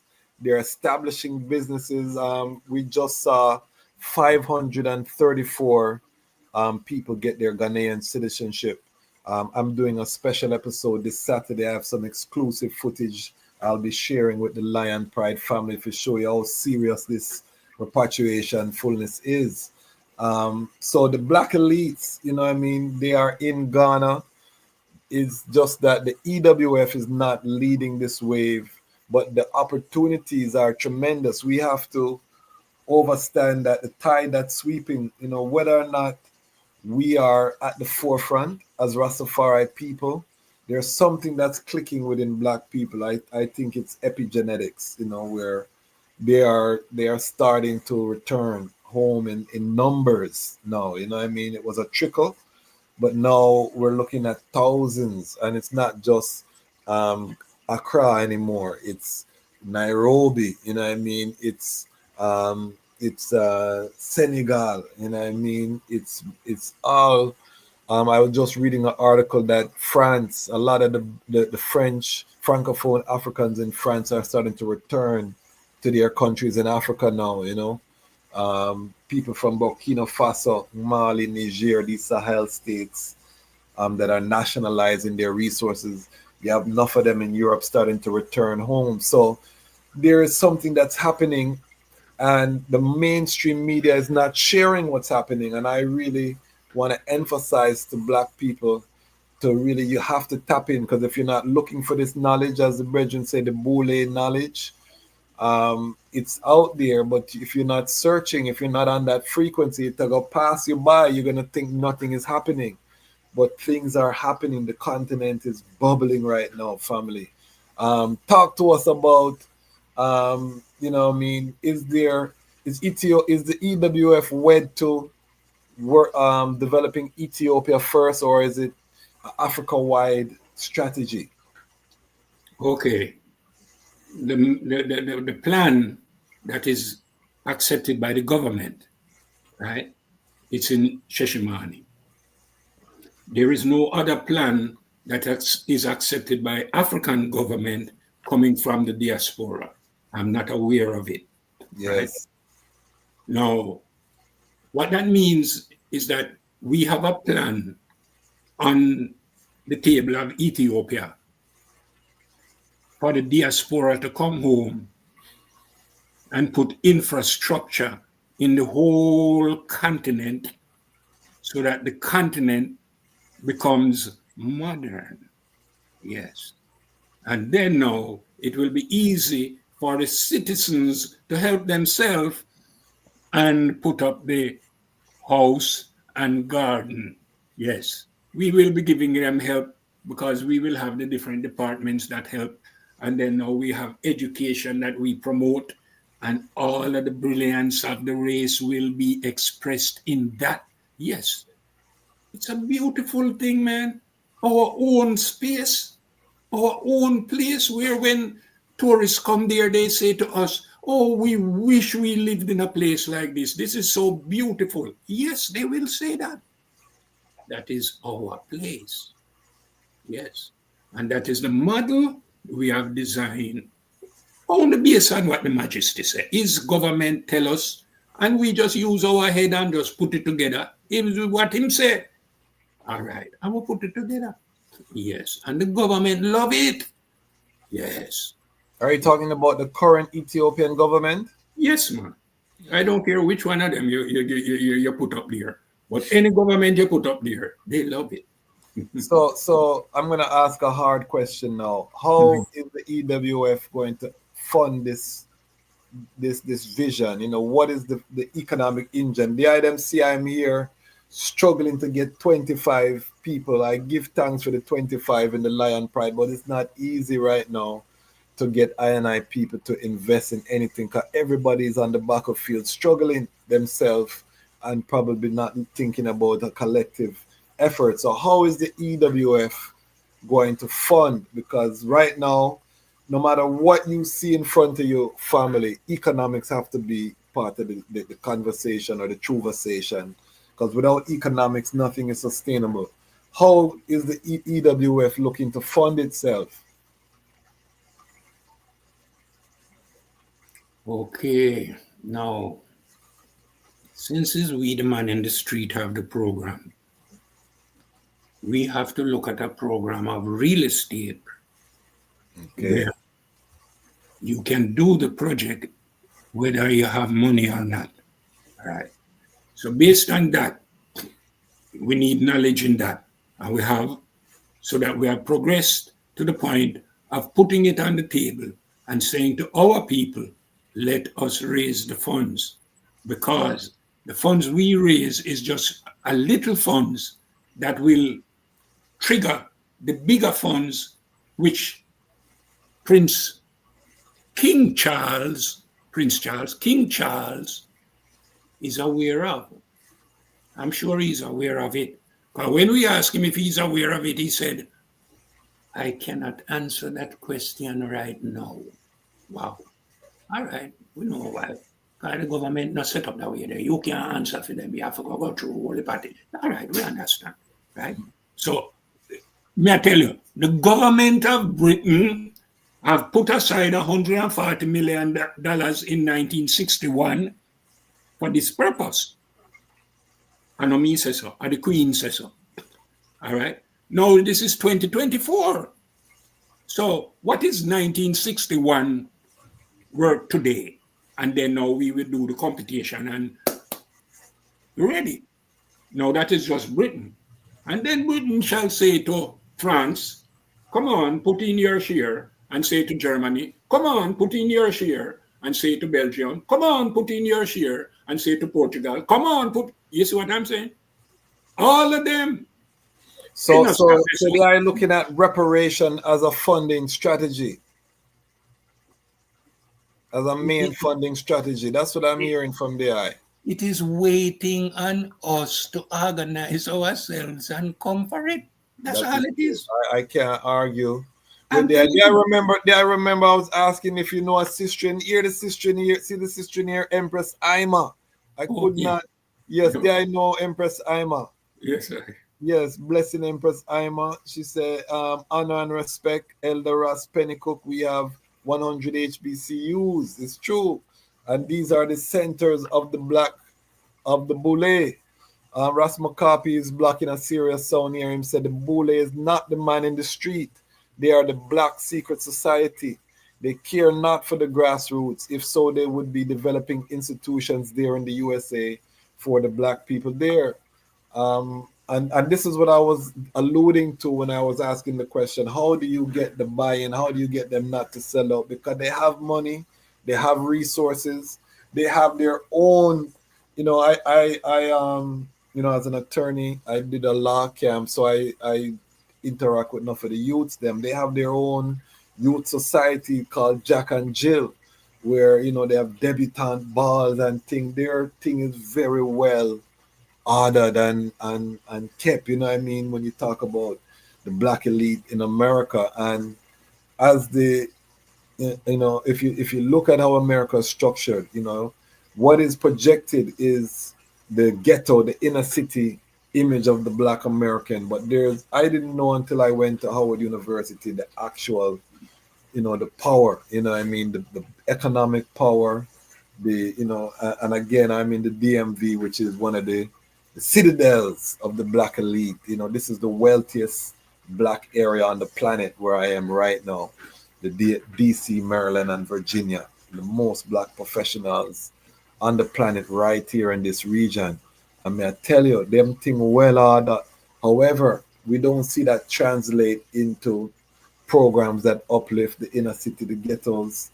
Let me be clear, work is being done, but more could be done. I want to be clear because you have a lot of nonprofits and foundations doing work, so I don't want to discredit them ones there, because in everything there is positive, you know what I mean? And you have ones who are coming from the black elite that are doing work, you know what I mean? So I don't want, but on a whole, a lot more can be done. So what does the I say to that sound, Elder, that these Boule with their secret societies, with they don't care about the grassroots, you know what I mean?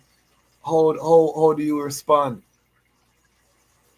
Like I said, the Boule is college trained. Their elite comes from the college.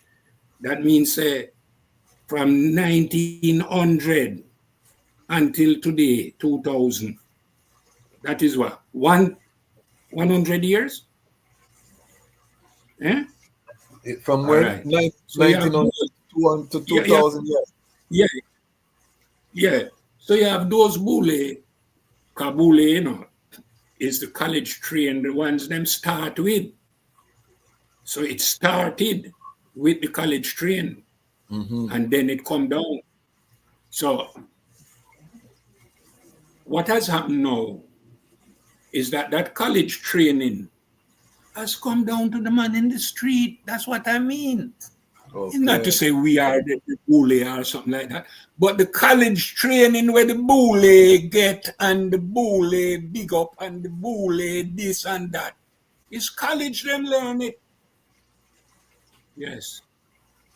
I would say because college is part of it, but they also have extracurricular organizations and thing and their society. Like I said, the fraternities, sororities, there's additional aspects. The college is the funnel. The college is where you can enter the funnel to get into that Boule society. But college alone, is not the fullness of what the Boule learn. I would say that because, as I say, I went to one of the main institutions of the Boule, which is Howard University, the Mecca. You know what I mean? When you talk about black elite around the world, you have to talk about Howard University in there, you know what I mean? And this is where it opened my eyes to the brilliance of black people. I was studying with black people from all over creation, Africa, the Caribbean, United States, brilliant engineers, architects, every field of endeavor. However, most of that training goes to keep up the status quo, and very little is directed at creating an alternative to Babylon. And this is where the elder is saying that the EWF has a role to play in terms of turning the tide. But what I told the elder is that before the EWF can really step to the boule, we have to have some leverage. The EWF have to get its internal act together. The economic plan has to be put in place, because reparation to I is not going to come from the government until they see you don't need it, because power respects power. You know what I mean? Nobody, if it was just out of goodwill, we would have get it already. But the power respects power. We have to build that core. We have to come together with our own media, our own everything, and then you're gonna see the doors open. This is why I rise Rastafari independent non-aligned media. Because me say, how can we say Rastafari we don't have our own platform to have these type of reasoning where we can see Ras Pennycooke and talk about the Boule? You know what I mean? These are reasons that we have to have, because we can't be in a fantasy any longer. As I say, it's global war. It's hard times ahead, and nobody now talk. I grew up in a time where Rastafari reasoned with one another. You know what I mean? And through reasoning, we came to overstanding. And then through that overstanding, we led us to action. You know what I mean? So without the reasoning, we're not going anywhere. You know what I mean? K Street, Empress Ima said they are our families. I agree. K Street says self-educate, develop, manufacture. What I develop, distribution. Empress Ima said there's money in the HBCUs, the fraternity, the alumni. Yes, I've seen it. Sister Ifia said there needs to be capacity building from an international perspective. Real thing. Ignorance is a disease of human destruction. Rath Ether Kamel said, Empress Ima, you are correct. The HBCUs and the elite alumni who all have all the money. I myself went to a HBCU, Shaw University in Raleigh, North Carolina, and I see that to be true of the black elite. Anybody who's gone to a HBCU, you will meet the black elite, you know what I mean? Because that is where they send their children, you know what I mean? So any HBCU you have gone, you will see that upper elite, and these are people that don't worry about money. You know what I mean? Money is not their problem. Them have that. You know what I mean? As I say, you have black people who can just write a $10,000 check the same way you buy a cup of coffee. They can write a check for 10 grand and they will not feel it. You know what I mean? They will not feel it. And most of us have never experienced that type of black people. You know what I mean? Most of us never meet them people. We don't know them. We think we want to be there, but we don't know. There's a whole society of them that's out there. You know what I mean? Ras Makapi said, I and I Rastafari ones have ones who are in college and university trained also. I and I have more PhDs and masters, etc. now, more than ever before. The EWF Inc. is a government and is not for it to beg anyone. Truly, truly. So, how do we get the EWF to young people? Talk about, because I remember I used to say we need to get the rappers, you know, the creative. This is how I had started reasoning in terms of a plan to get the Black Americans on board, connecting them with reggae artists. And how do we make what we're talking about appealing for young people? Because yes, you and I are passionate about it, but the young people who are scrolling on the internet, how do we make EWF something that they are excited about? Okay, young people. So you're talking about people now who's getting ready to get married, Yes. getting ready to have children, right? Yes. Well, if you tell them that if they get married and have 3 children, which is 5, they are entitled to a house surrounded by a garden. And you show them a picture, you go and take the pictures, and you show them the picture. and you show them the garden, and you say to them, young people, this is yours, but yes, it is family. So you will have to behave like a family. You are going someplace where there is love for the family. So we want to go and enjoy that love. We don't want to take any confusion out of Babylon with us. We want to leave that behind and just return home with love. Now, I think that really would answer something to the youth then. Yes, you just tell them, say, you can give them a house and garden in a them young stage. All them need is a wife and children. All she needs is a husband and children. What? No one not telling them that. But listen, His Majesty did it for them. I am just really repeating it. Yes. But He is the one who did it. But how do we build that proof of concept? You're saying the EWF need to secure the land, build a proof of concept, take the pictures, and have a campaign where they're, how far is the EWF from achieving that goal? What is the practical reality of this? Okay, now, in Sheshimani, right, the goal is to establish the model. Now, we have determined that the model is going to cost us $2 million, cost us, I say, poor people. We're not looking to no Babylonian for no money. Poor people, $2 million. $500,000 for a gift from us, the diaspora, to the elders in Ethiopia, thanking them for the gift and welcoming us home as an equal.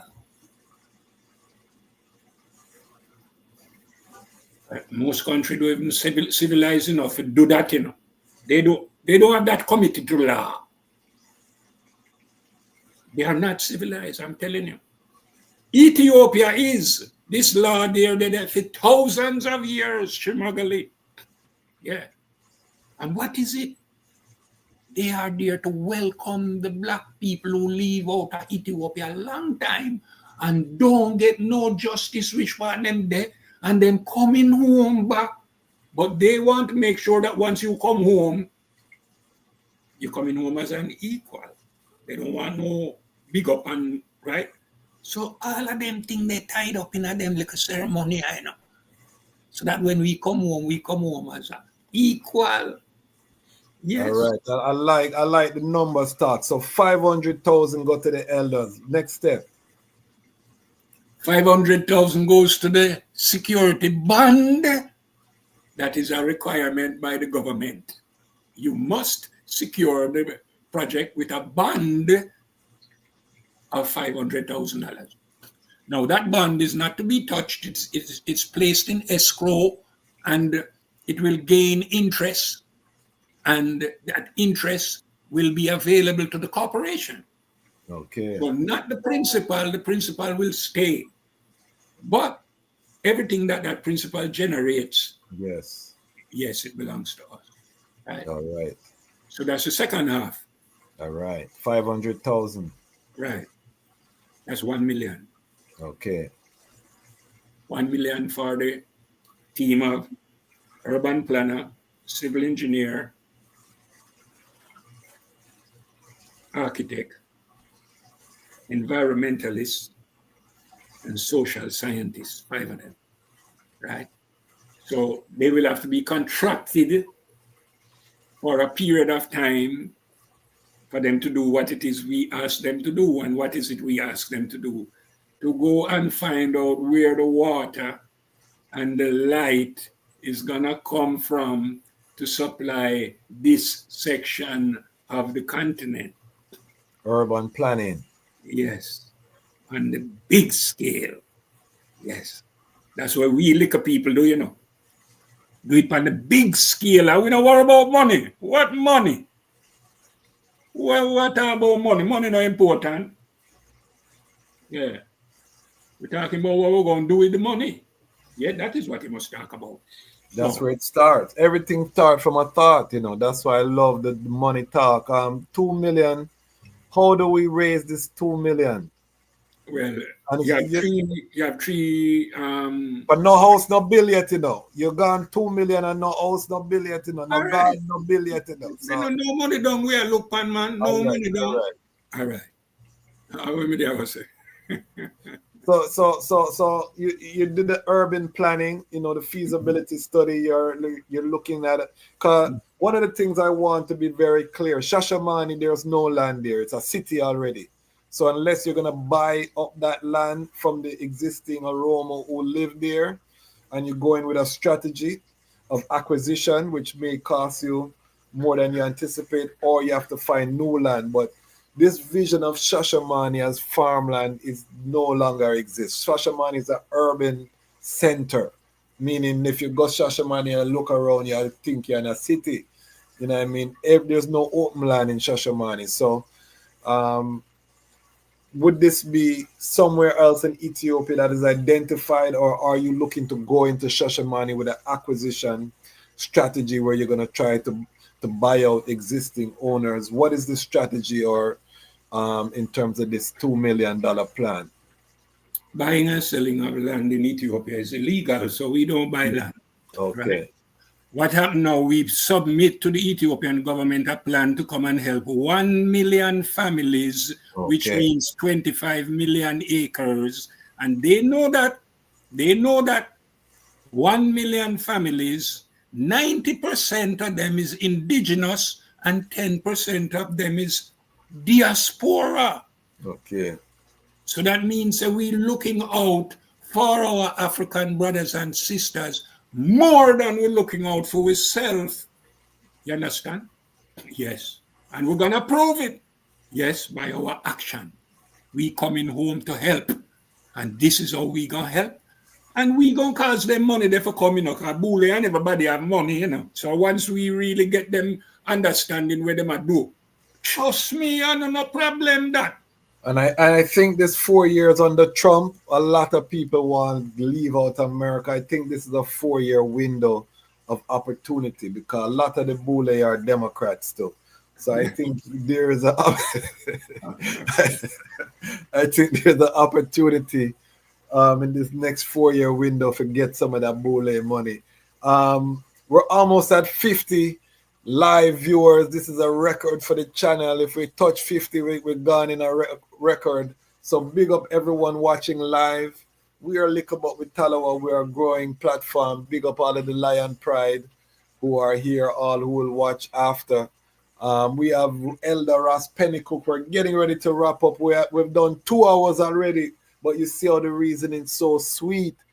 We're talking about the repatriation plan. And one thing I love with the I say, Elder, is that you're thinking about the indigenous Ethiopians. Because a lot of time when we think about, you know, we see in Israel repatriation done wrong, where you just come and take land and the people who are in the land are suffering. The elder say that he wants to establish a settlement where 90% is for the indigenous population, 10% for those coming in. And I love the thought. I don't know if that the balance, how the economics works, you know, but I love the thought of putting our people on the continent needs in front, because we have to build goodwill upon reintegration, upon re-entry. We can't just go there with the foreign dollar and just dominate. And this is one of the things that's causing a little bit of tension in Ghana right now, because since all of the African American and the Bule and everybody has swarmed into Accra, the price of everything has skyrocketed. So the indigenous people are feeling the pinch right now, because the cost of cement sky high. Everybody coming in and getting land and building. The cost of day-to-day things, everybody are pricing for foreigner, you know what I mean, because they want the foreign dollar, you know what I mean. So the local people are having a hard time. If you want to rent somewhere, you know what I mean, the rents are price for foreign art for US dollar, and you know what I mean, so it's causing issues. So what the elder is saying is really a revolutionary approach in terms of thinking about the indigenous people first. Talk more about that part of the plan. It's not my plan, it's Solomon Wolf's plan. Okay. At the meeting we had, he proposed it. He said, let us give the 9 hectares that we have to 9 Ethiopians. I said, tell us more, it sounds interesting. Because we're not really giving them the 9, you know. We still have the 9 in the back. Hold on, stick up in, Elder. We're at 51 live viewers. We have broken the record for the Lion Voice Network. I told my queen today we'll go over 50. We hit over 50 for the first time live on the Lion Voice Network. Big up on ourselves, Lion Pride. This thing, we are going to take it to the top in terms of Ras Tafari independent non-aligned media. Sorry, Ella, I just had to give a little elaboration because it's a joy, you know, but continue. Yes, sir. What did I say? You were saying about it was Solomon Wolf, and please give us the history of Solomon Wolf. Who is Solomon Wolf, and what was his vision fully? All right. I will just pick up his story from 1966 when His Majesty came to Jamaica, right? He had a banner put up, Great David, Greater Son, time come and time gone, and you know the whole thing, right? Yes, him have it right out on a thing, and him stand up there at the airport, and when the Majesty passed, the Majesty stop and salute the banner and just say to Salah, carry on and move on. Salah get sound, say the Majesty want to meet him, and he must be everywhere that the Majesty is in Jamaica. So him go through that, and then after that, him say, His Majesty made a speech where him invited us to come to Ethiopia, and we will not be sorry. Him say when His Majesty invited us to come to Ethiopia, it go through him like electric. Something happened in him, right? And that is what caused Salah to go to Ethiopia in 1969 to find out about the land that he asked the headquarters about, and the headquarters telling him they're not interested in that. I better him go because him come from a place where I have them opportunity when them have over here. So I better him go. So them kind of answer, no, the answer we Salah look for, so him not like the answer there. But the answer them get. So him have to go back to Jamaica and then take him time, save him money, come back now with the intention to go to Ethiopia. And that's what him do, right? So, all right. And then him get the responsibility for the land and all of that. And then what is his responsibility? To present a plan to the Ethiopian government that can be called a modern development plan. Development plan, modern. That's all. Yes. So that's what he did. And what's the modern plan? 1 million families, 10% diaspora. Let's talk about it. Government say, boy, them love it. Come in. When you don't get the budget, come in. Now, this at 20 odd years ago, them tell me this, you know. That's how long it been in place.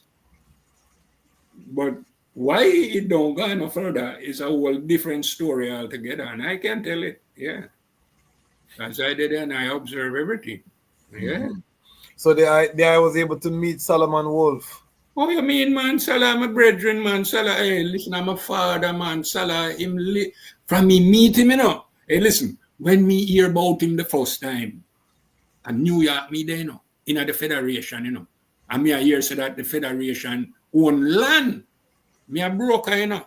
So when me hear that, me say, what? All right. So then now me ask the question, so who for signature in charge of the land?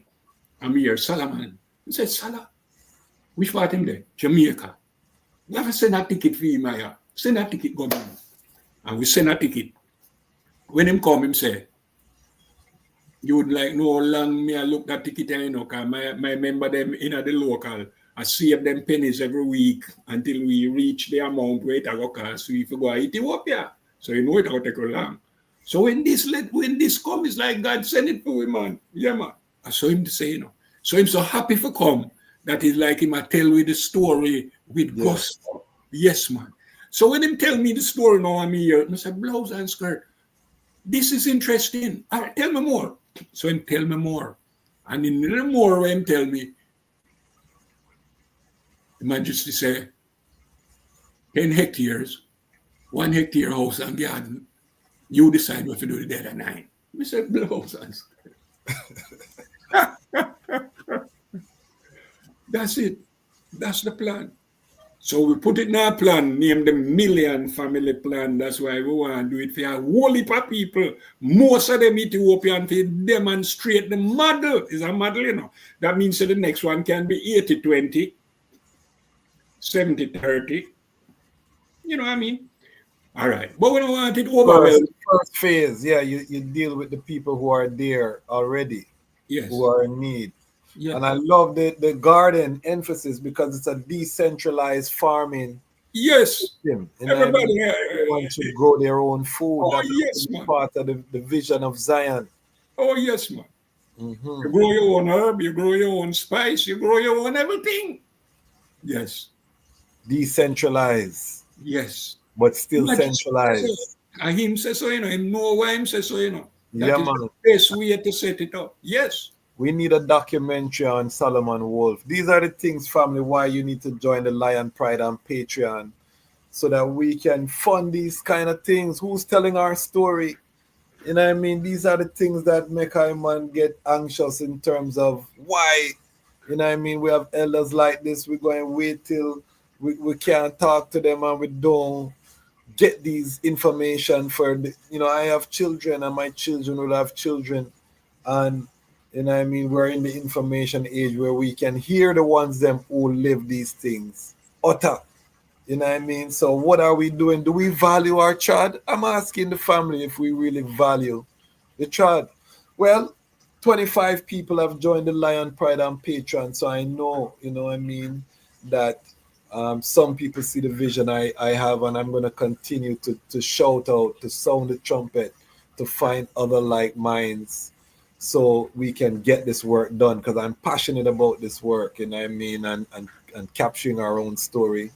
Solomon Wolf is one of our great ancestors who needs to be highlighted, and I'm glad that there is highlighted. I met him at Howard University.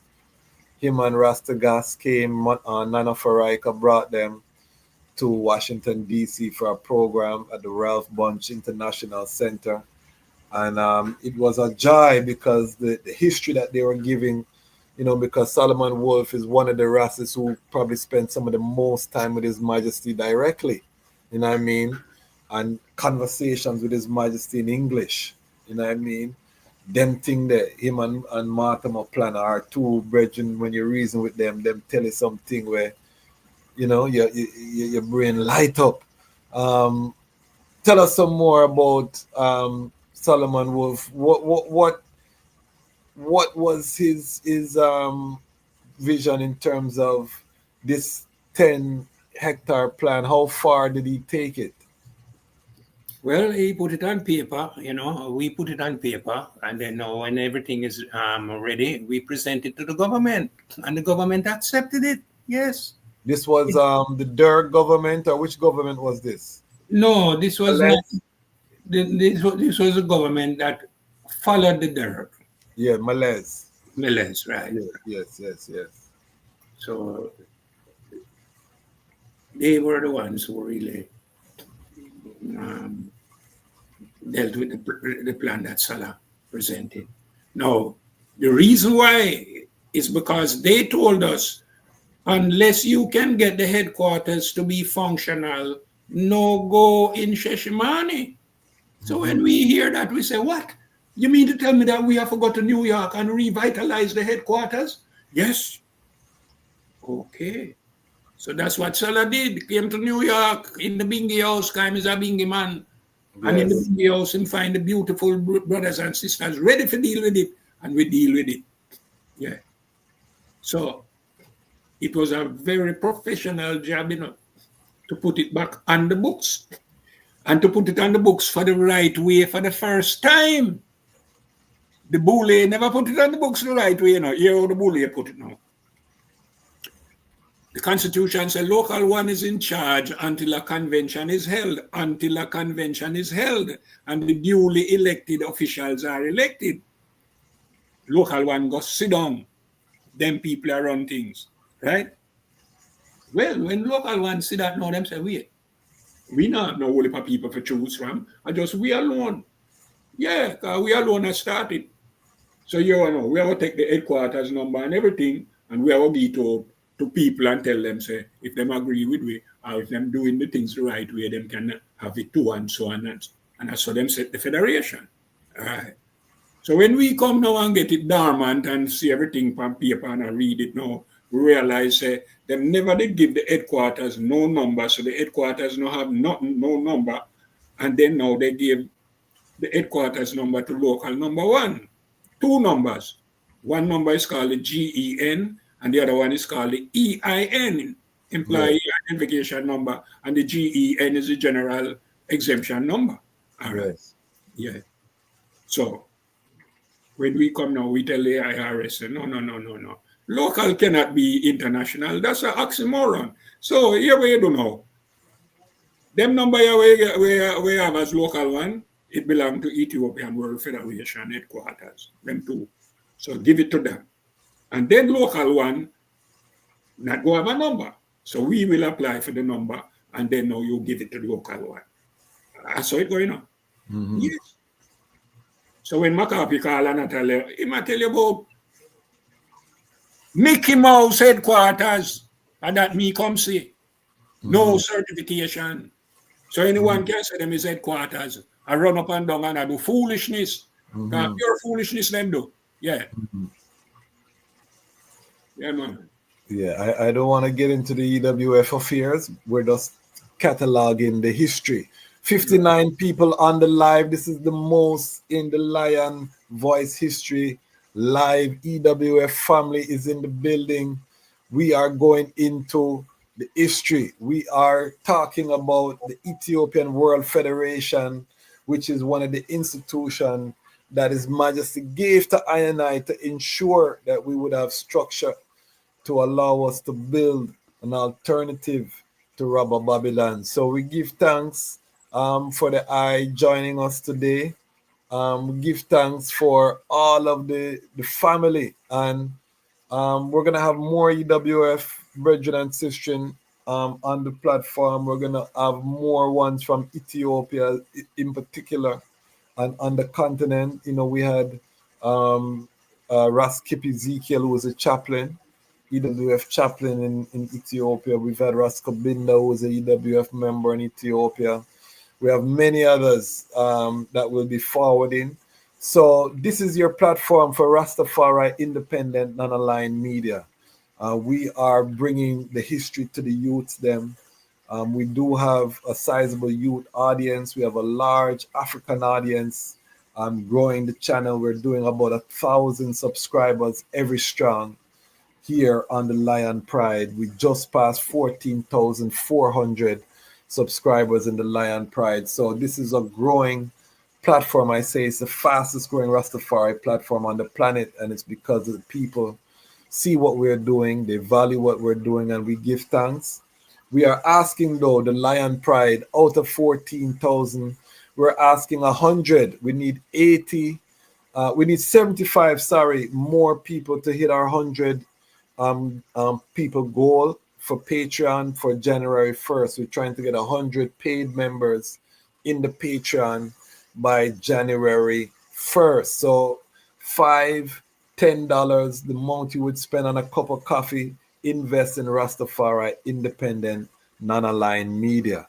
The only way that we are going to be able to grow the platform is if it's audience funded. I don't want to depend on sponsorship. We will get sponsors and we have sponsors. But when you depend on sponsors and they don't like what you say, and they don't write that check for you, your whole thing pop down. If you have the audience funding, then I'm accountable to the audience. And that is the true independence, when your audience is the one that is paying the bills, then we have collective security. It's not a burden on any individual audience member, because $5, again, you might spend it on a cup of coffee, you might spend it on a bag of chips, but you can also invest in your media, so that when Saturday morning come, you want to watch a cartoon, is not a cartoon that is teaching your youth about a lifestyle where you don't agree. We can have our Badla Adawa cartoon, or whichever kind of cartoon we design. You know what I mean? But it starts with supporting Rastafari independent non-aligned media. We have a vision here and we are fulfilling it. So again, I give thanks to everyone in the Lion Pride. We've done a 2 hours and 20 minutes, Elder. Trust me, this one was sweet. And this is just part one. We're going to bring the eye forward to do some more. I want to be respectful of the eye time. Can the eye just give us some final sounds before we seal up? All right, Afrobeat, hip hop, and reggae. 3 genres of music that is created by the man in the street, which is I and I. We just need a star from each one of them to come to the table with we, and we sit down and say to them, say, listen to that program, yeah, and then we show them the program and tell them, say, just tell your fans to give you $1. We don't want no more than $1. That's all we want, $1 from your fans. And we get the money, $2 million. By the time you hang up the phone, $2 million reach in your account. You see, me not like the struggling, no. Me not like the day and the night, and no, me not like that. That's why me not do nothing, no. We don't have no name involved, you know. Because me's like a bully, Ras. Yeah, me's a bully.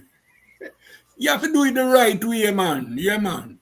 You know what I mean? So, I saw me look on it, you know what I mean? The bully don't do nothing to me, you know, because really, me's Ethiopian, them can't do nothing to me. But me know them can do things to other black people when they know themselves, you know what I mean? So me kind of sorry for them because the bully are go whap them, you know. Because the bully know what them do. Them well trained, yes. But you know well trained, you don't know where you do, so you're going to get whapped. So I saw the bully rest. So me rest like the bully. Yeah, man, ready up. Me know what to do. All right. So that we have to do if we want the money. Afrobeat, hip-hop, reggae. 3 of them. 3 artists. 3 of them for come sit down with we. And then we reason. And then now then we understand what it is for. Is for that program there? Yes, man. And all you want is $1? Yes, man. Because everyone can afford $1.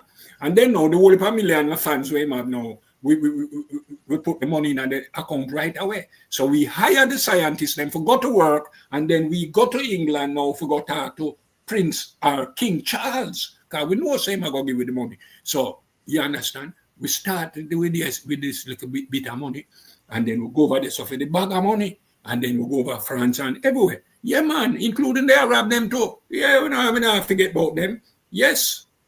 So yeah, man, them all and I very serious sound. So you're saying that the creative industry, you know, we want to connect with ones from the creative industry to leverage their fan base, to be able to create the funding to get this plan underway. Yes. So you heard it here, family. The elder have a strategy. You know, everyone, you know, this is what we want to start bringing forward on Rastafari platform. What are the solutions? Because we can pontificate about the problems. We can talk about the history. The elder has put forth a strategy and a solution. So let us continue to lay these out. As we grow as a platform, as I get the investment from the community, we will be able to become a sponsor of events. We will be able to invest in other things and help to fund certain developments as the Lion Voice Network. That is part of I&I vision, same way. So when you support I&I platform, you're really supporting Rastafari in a major way, because the vision is to have correspondents all over the world that we can pay, that are bringing Rastafari news from wherever Rastafari have sizable populations, so we can have a proper Rastafari oriented news program, and we can be updated, because sometimes we feel like nothing's not happening with Rastafari, but that's a lie. Work is always taking place from once I heal His Majesty. Victories are always being had, but we don't know. So you sometimes the energy get lower. We get into these bickering, petty differences, and that is why I tell the elder and I tell everyone who come on this platform, and I know most of the petty differences and the arguments, because I'm an attorney. We get the phone call them, but you will not see it aired out on this platform. Why? Because my thing is not that not getting us anywhere right now. It's Armageddon. We have to put these petty differences aside so that we can win the victory. We have the tools, we have the brains, we have the people, you know what I mean? And together we have the capital. The only reason we don't have the capital because we don't put our money together. You know what I mean? Because the $5-10, if I have 1,000 people in the Lion Pride, $10 a month, that's a 6-figure income right there. And I tell that to every creative, instead of you trying to find millions of people to follow, you start with 1,000, you know what I mean, and get them to have $10 a month, and now you're a sustainable ecosystem. So that's where we're trying to get. But to get to the 1,000, you have to start with 100, which is why our first goal is 100 in the Patreon by January 1st. So help us to reach that goal. Join the Patreon. I want to big up Lazarus, who just sent in the $2 sticker. We give thanks for that contribution. Every little mickle make a muckle. Big up Natty Dread. Blessed love to the brethren and sistren. Wow. What I say? Message gan Amlak. Okay, some Amharic. This so. Sister Sandra, Black people of the world affairs. Yes, say with the upon it, Sister Sandra, we not stop.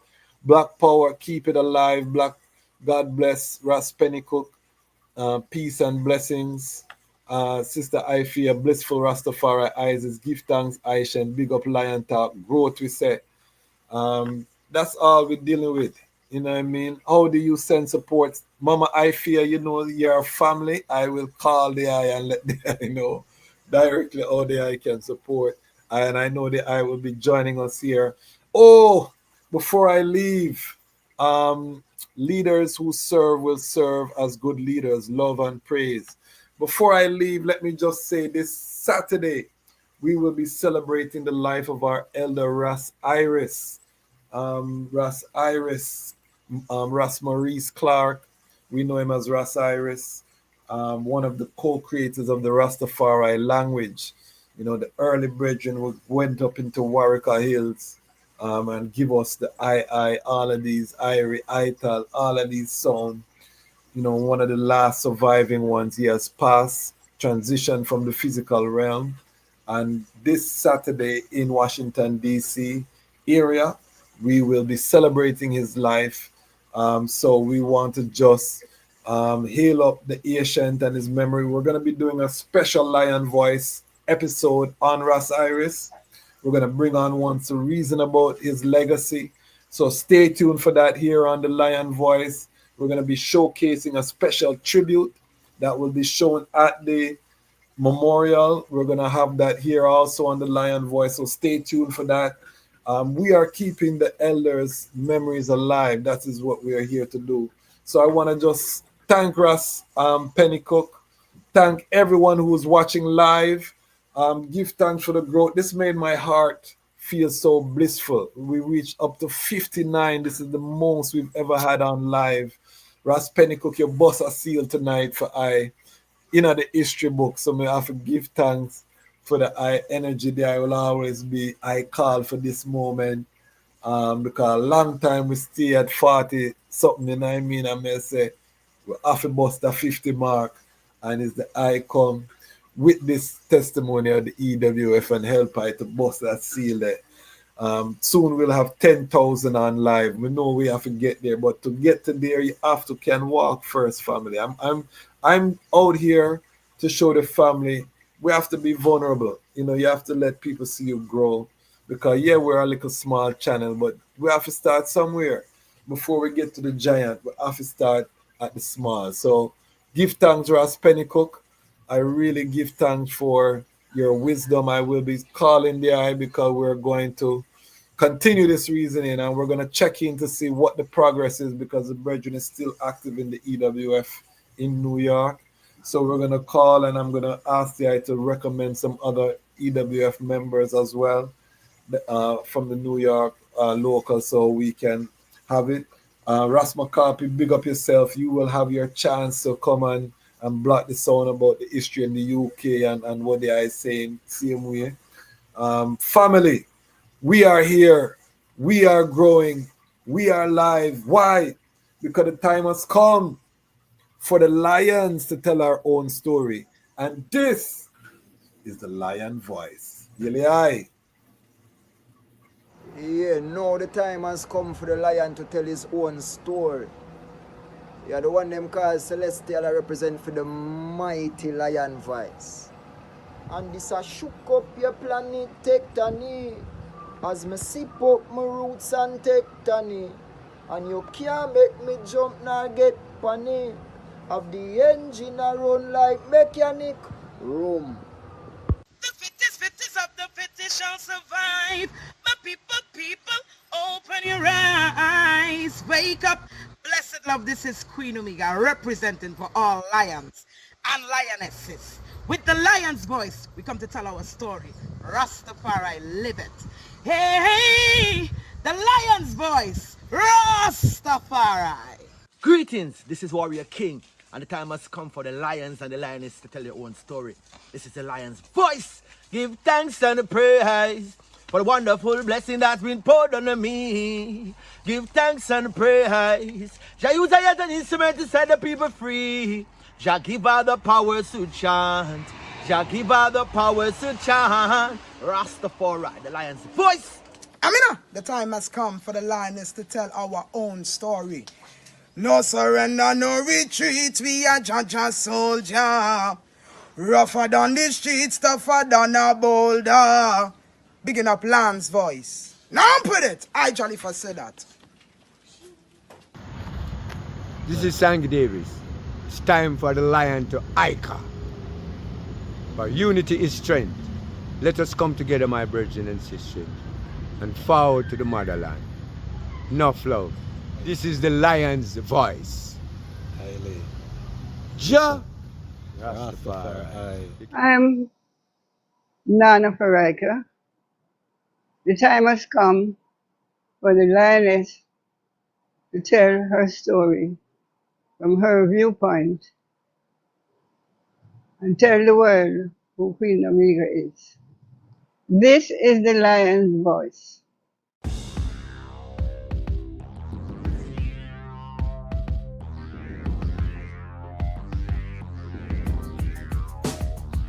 Well, lion voice, tell them that's the people first choice. Lion voice, make the lioness them feel nice. Lion voice, with the lion cubs we sacrifice. Lion voice, got to show the people them the life. Lion voice.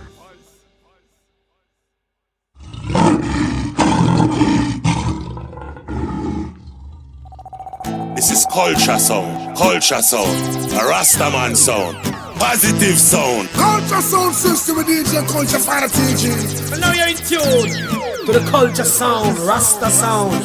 Culture sound because of DJ Culture Fire TG. And I help coming from the true living eyes, Imperial Majesty Emperor Haile Selassie I, who created Zion and earth. He shall not suffer and I foot to be moved. I hold, he that keepeth Ethiopia shall neither slumber nor sleep.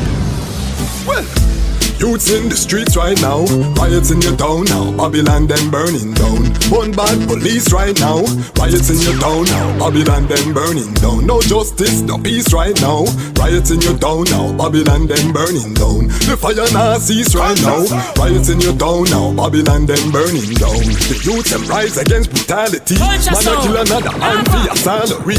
Them train them at the shooting gallery, black and loot, you might lose all your family.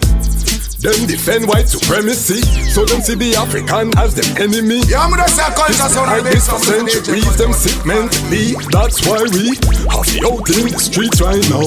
Riots in your town now, Babylon them burning down. The year is 1892, and the land of Ethiopia has been experiencing 4 years of terrible famine and drought. They call it the Kikuken, or the evil days. At least 1/3 of the human population and 90% of the cattle have died. The hyenas have feasted on so many carcasses that they have become overweight and barely able to move. Just when the people could take no more of the evil days, a woman named Wasiro Yeshimabet is giving birth in a place called Erjersa Gora. This is her 9th attempt to bring forth new life. Her previous 8 attempts only resulted in death. Will this child live? Thankfully, a healthy baby boy is born. His first cries are drowned by thunder and lightning flashes across the night sky. The heavens open up and torrential rain starts to fall. Ethiopia's drought is over, and the baby boy is given the name Tafari, meaning one to be feared or respected.